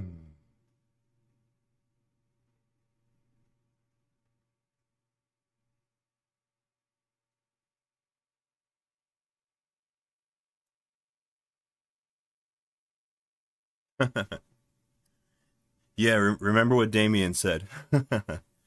The PS3 is a fun learning device. It's a fun toy um, to learn development on, but as far as power goes, bear in mind that it's got very little memory. It can barely run a web browser, and the CPU is getting pretty old.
Oh shit, are you serious, Atvow?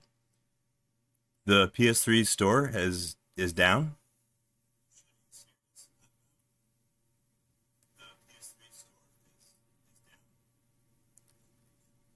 Oh, I'm gonna have to check on that. That sucks. That really sucks.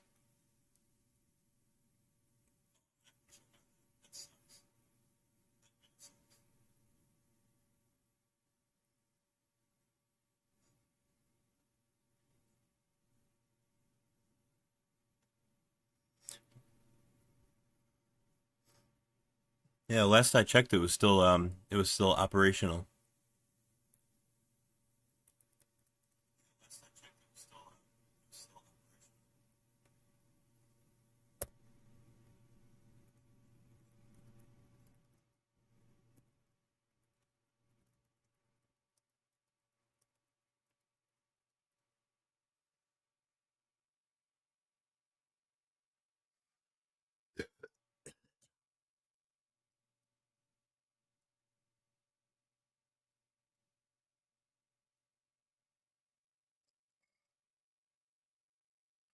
Yeah, Damien, that's how I bought The Last of Us on my PS3. I actually just bought that not that long ago.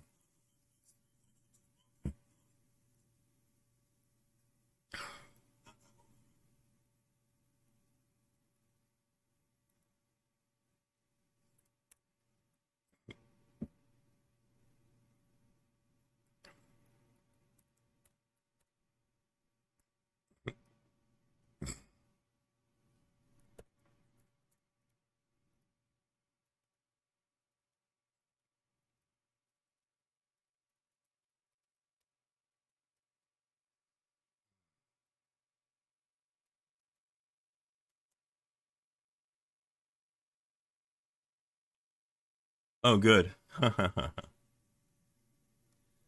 Oh, that's good news, Mr. Raider. Yeah, I was worried there for a minute. Um, yeah, I hope they leave that store up for for fucking ever.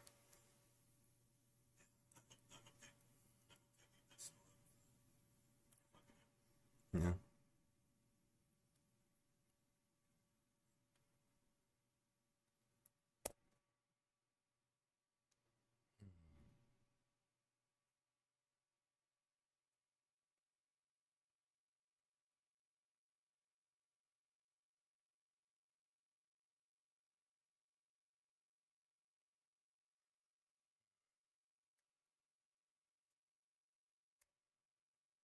Yeah, Damien, good thing we've got PKGI.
All right, Damien. Yeah, thanks for the info. I'll definitely try that out.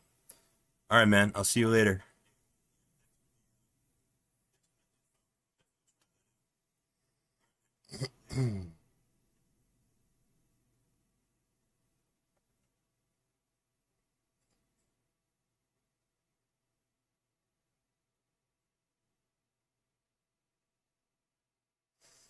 Hmm.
The AI can be overpowering. Yeah, it could be that way. I see what you mean.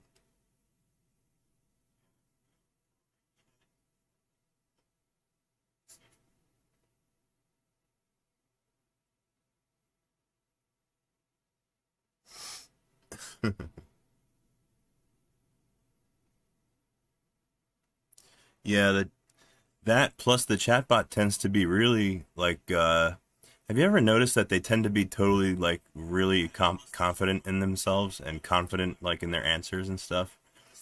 And I don't think that confidence is always warranted. um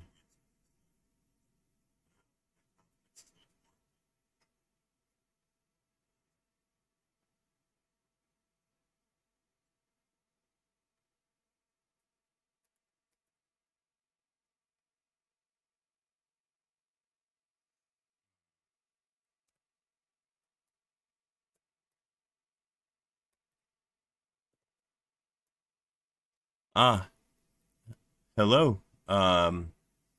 My unpronounceable friend.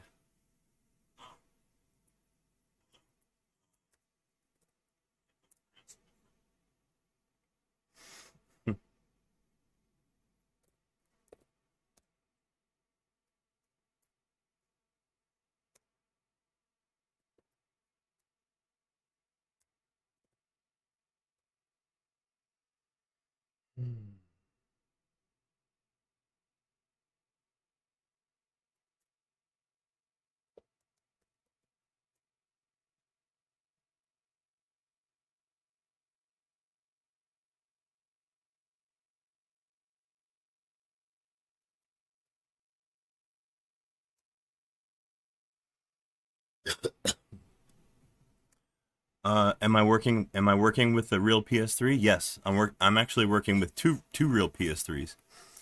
Um, but yeah, I'm generally I got two PS3s running here. I got a gaming PS3, which is right now downloading a very large file.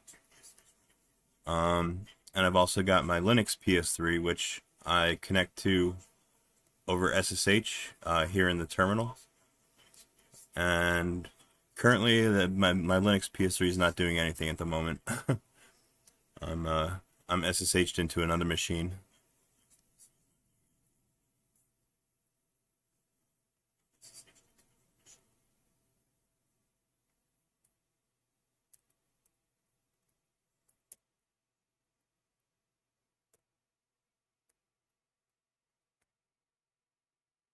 Hmm.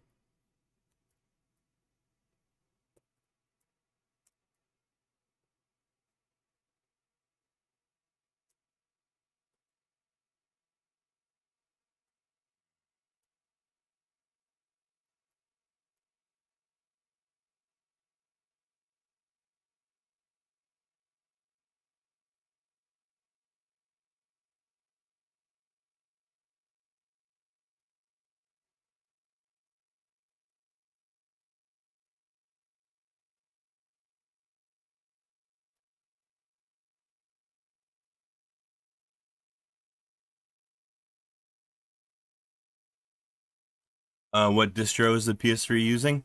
Right now, it's running a customized Fedora 28. Yeah. Um, I'm basically I'm customizing the hell out of a Fedora 28 installation. I'm kind of turning it into my own distribution.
Oh, cool. You like Gentoo? I'm actually my computer that I'm streaming from, my laptop, is running Gentoo.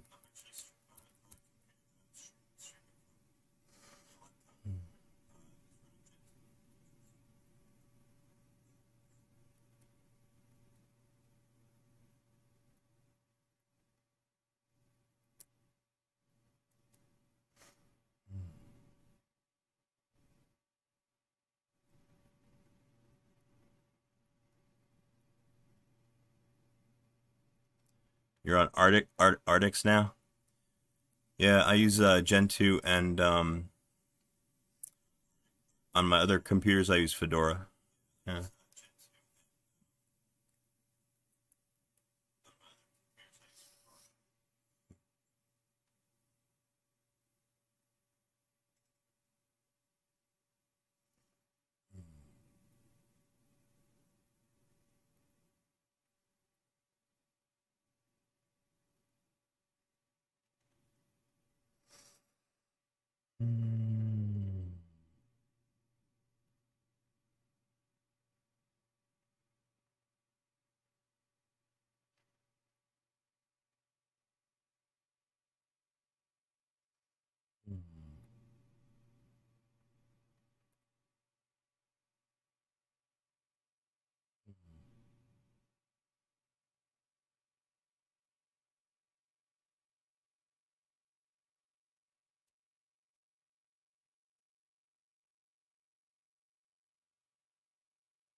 Yeah, I don't think I have the correct character set to display whatever language that is.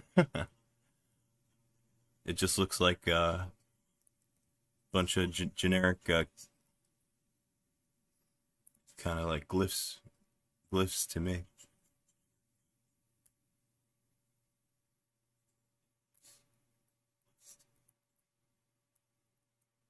Ah, Japanese. Nice.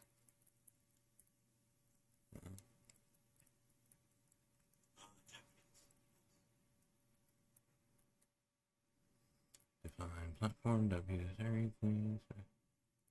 All right, I'm gonna start this kernel build, and we'll see what happens when we try to install it. Oh crap! I gotta install some dependencies. Hey Dan Quirk, yeah, I'm still going. I'm still working.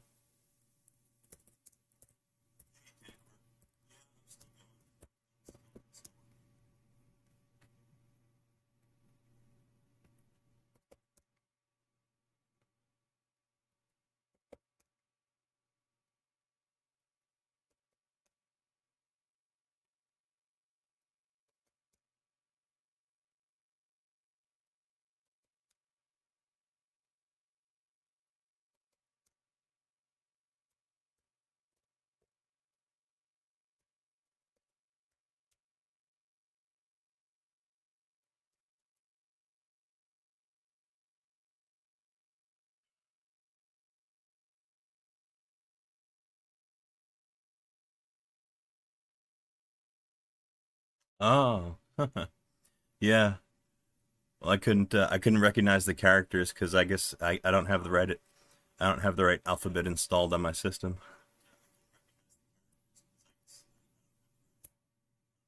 All right. We are now compiling a kernel, and that's going to take a few minutes. So I'm going to go have a cigarette, and yep, give me like 5 minutes. I'll be right back.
Bats in the belfry, if you know what I mean. Bats in the belfry, she's a psycho queen. Bats in the belfry, if you know what I mean. She's got bats in the belfry, she's a psycho queen. You got a lot of nerve coming around my door. You got a lot of nerve, psychotic little whore. The heart from which you came was black. You took my soul, I want it back. Bats in the belfry, you know what I mean. She's got bats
Those who had taken ecstasy were paired against comparable students who had had no such ecstasy. According to this scientific test, those who had taken ecstasy were able to average 94%, think of it, 94% better in production of good ideas than those without benefit of ecstasy.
Wanna give you my heart? Wanna give you it now? Don't wanna go to China. I don't wanna go to London. Just give me some broken pieces. Yes, power. Yes, power. Yes, power.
Yeah.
Eat shit, you fucking redneck!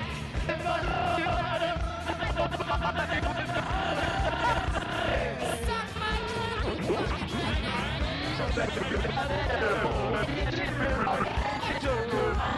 In your dreams, you fucking redneck!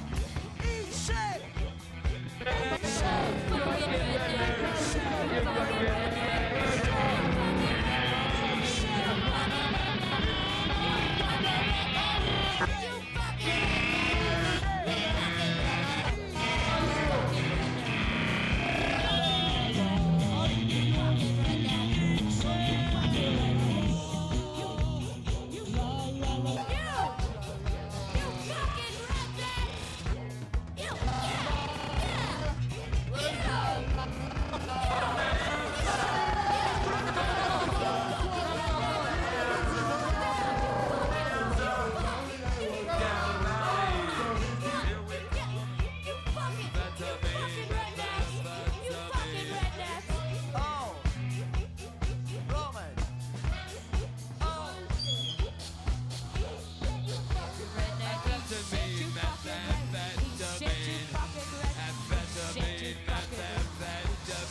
razor and I changed his mind. Teddy boy boogie, a boogity boogity boo.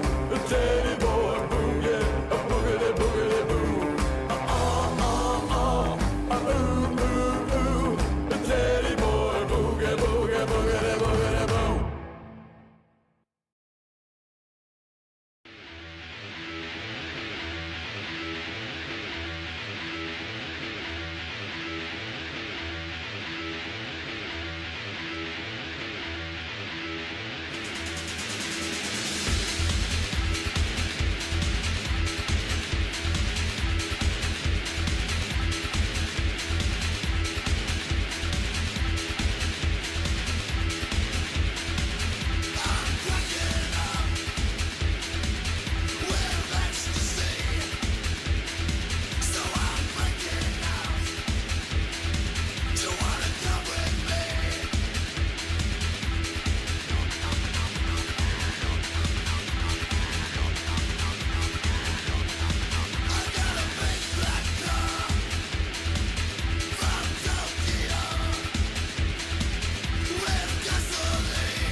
two. I wanna see you three. Coming right at me.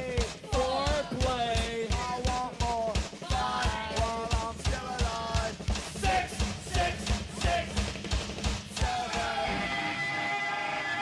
All you dick girls and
دولة روسيا الاتحادية وإلى الرئيس، وكذلك شكرنا للوزيرين وإلى حكومة النرويج ووزير خارجيتها لدورهم الإيجابي في التوصل إلى هذا الإنجاز الكبير.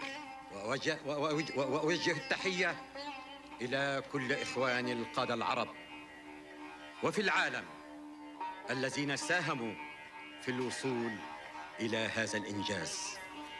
إن معركة السلام أيتها السيدات والسادة هي أصعب معارك حياتنا. كل الجهود لأن أرض السلام تتوق للسلام العادل والشامل. يراقبني اليوم هذا الأمل التاريخي ويريد إعطاء فرصة حقيقية للسلام.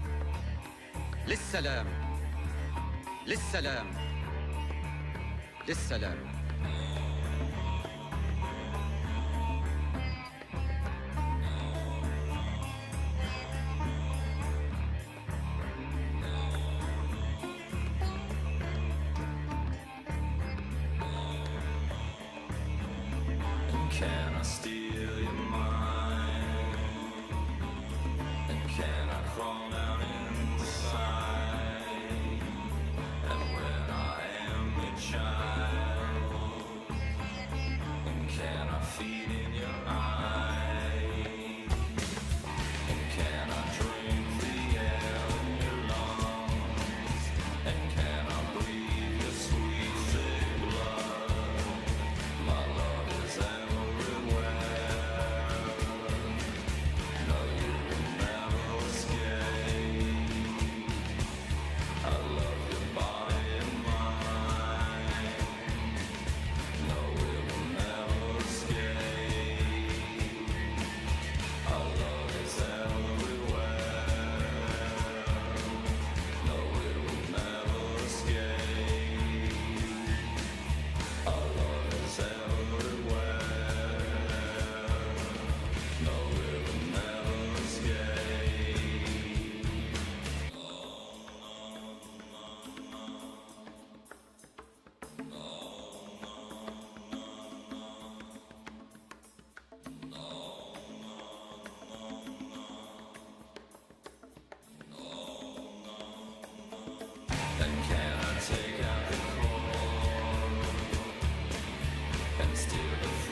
ويريد إعطاء فرصة حقيقية للسلام للسلام.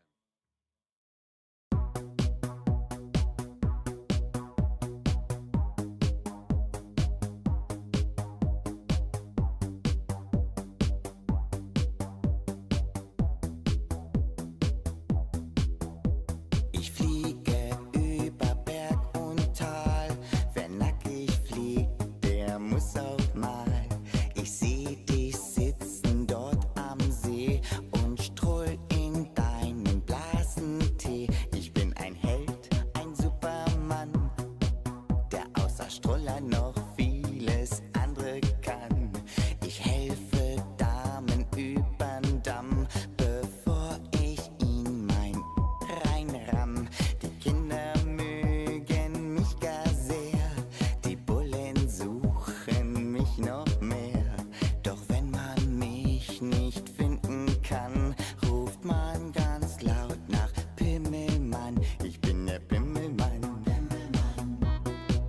Ich bin der Pimmelmann. Wenn man mich nicht finden kann, ruft man ganz laut nach Pimmelmann. Ich bin der Pimmelmann. Ich bin der Pimmelmann. Wenn man mich nicht finden kann, ruft man ganz laut nach Pimmelmann. Was ich aus meiner Tasche hol, sind Gummis meist und Alkohol. Ich helfe gern bei Jung und Alt, egal bei wem das Hymen knallt. Der Pimmelmann wird niemals gehen, sein Kumpel wird noch Jahre stehen. Dein Enkel wird er noch entzücken, will er sich nach der Seife, oh, Pimmelmann. Ich bin der Pimmelmann. Wenn man mich nicht finden kann, ruft man ganz laut nach Pimmelmann. Ich bin der Pimmelmann. Ich bin der Pimmelmann. Wenn man mich nicht finden kann, ruft man ganz laut nach Pimmelmann.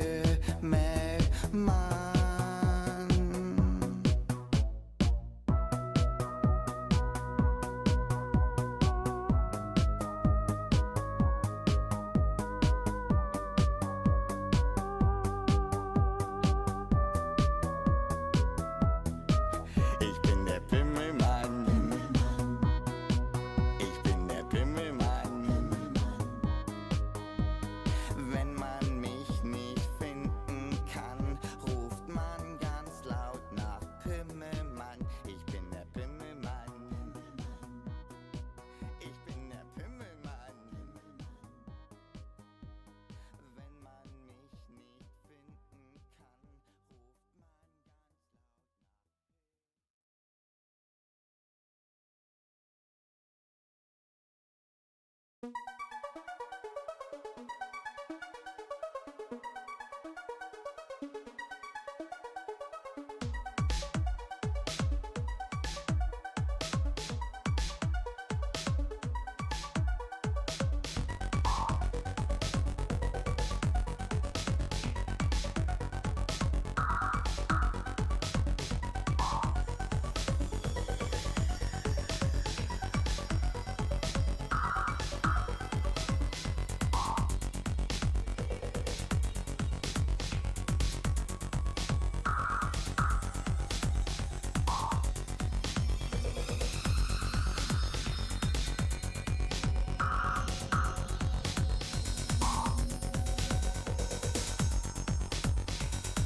Alright, you guys. Like I mentioned before, I'm getting a little bit tired. So, I think I'm gonna call it there for tonight. If anybody's still watching, thanks for hanging out. Thanks for checking out my stream. And, yeah, look for me again pretty soon. I'll have more updates on what's going on with my OS, and yeah, we'll try out that Arch Power install. That'll be fun. Okay, you guys. Adios, amigos. Have a good night. I'll see you later. Goodbye.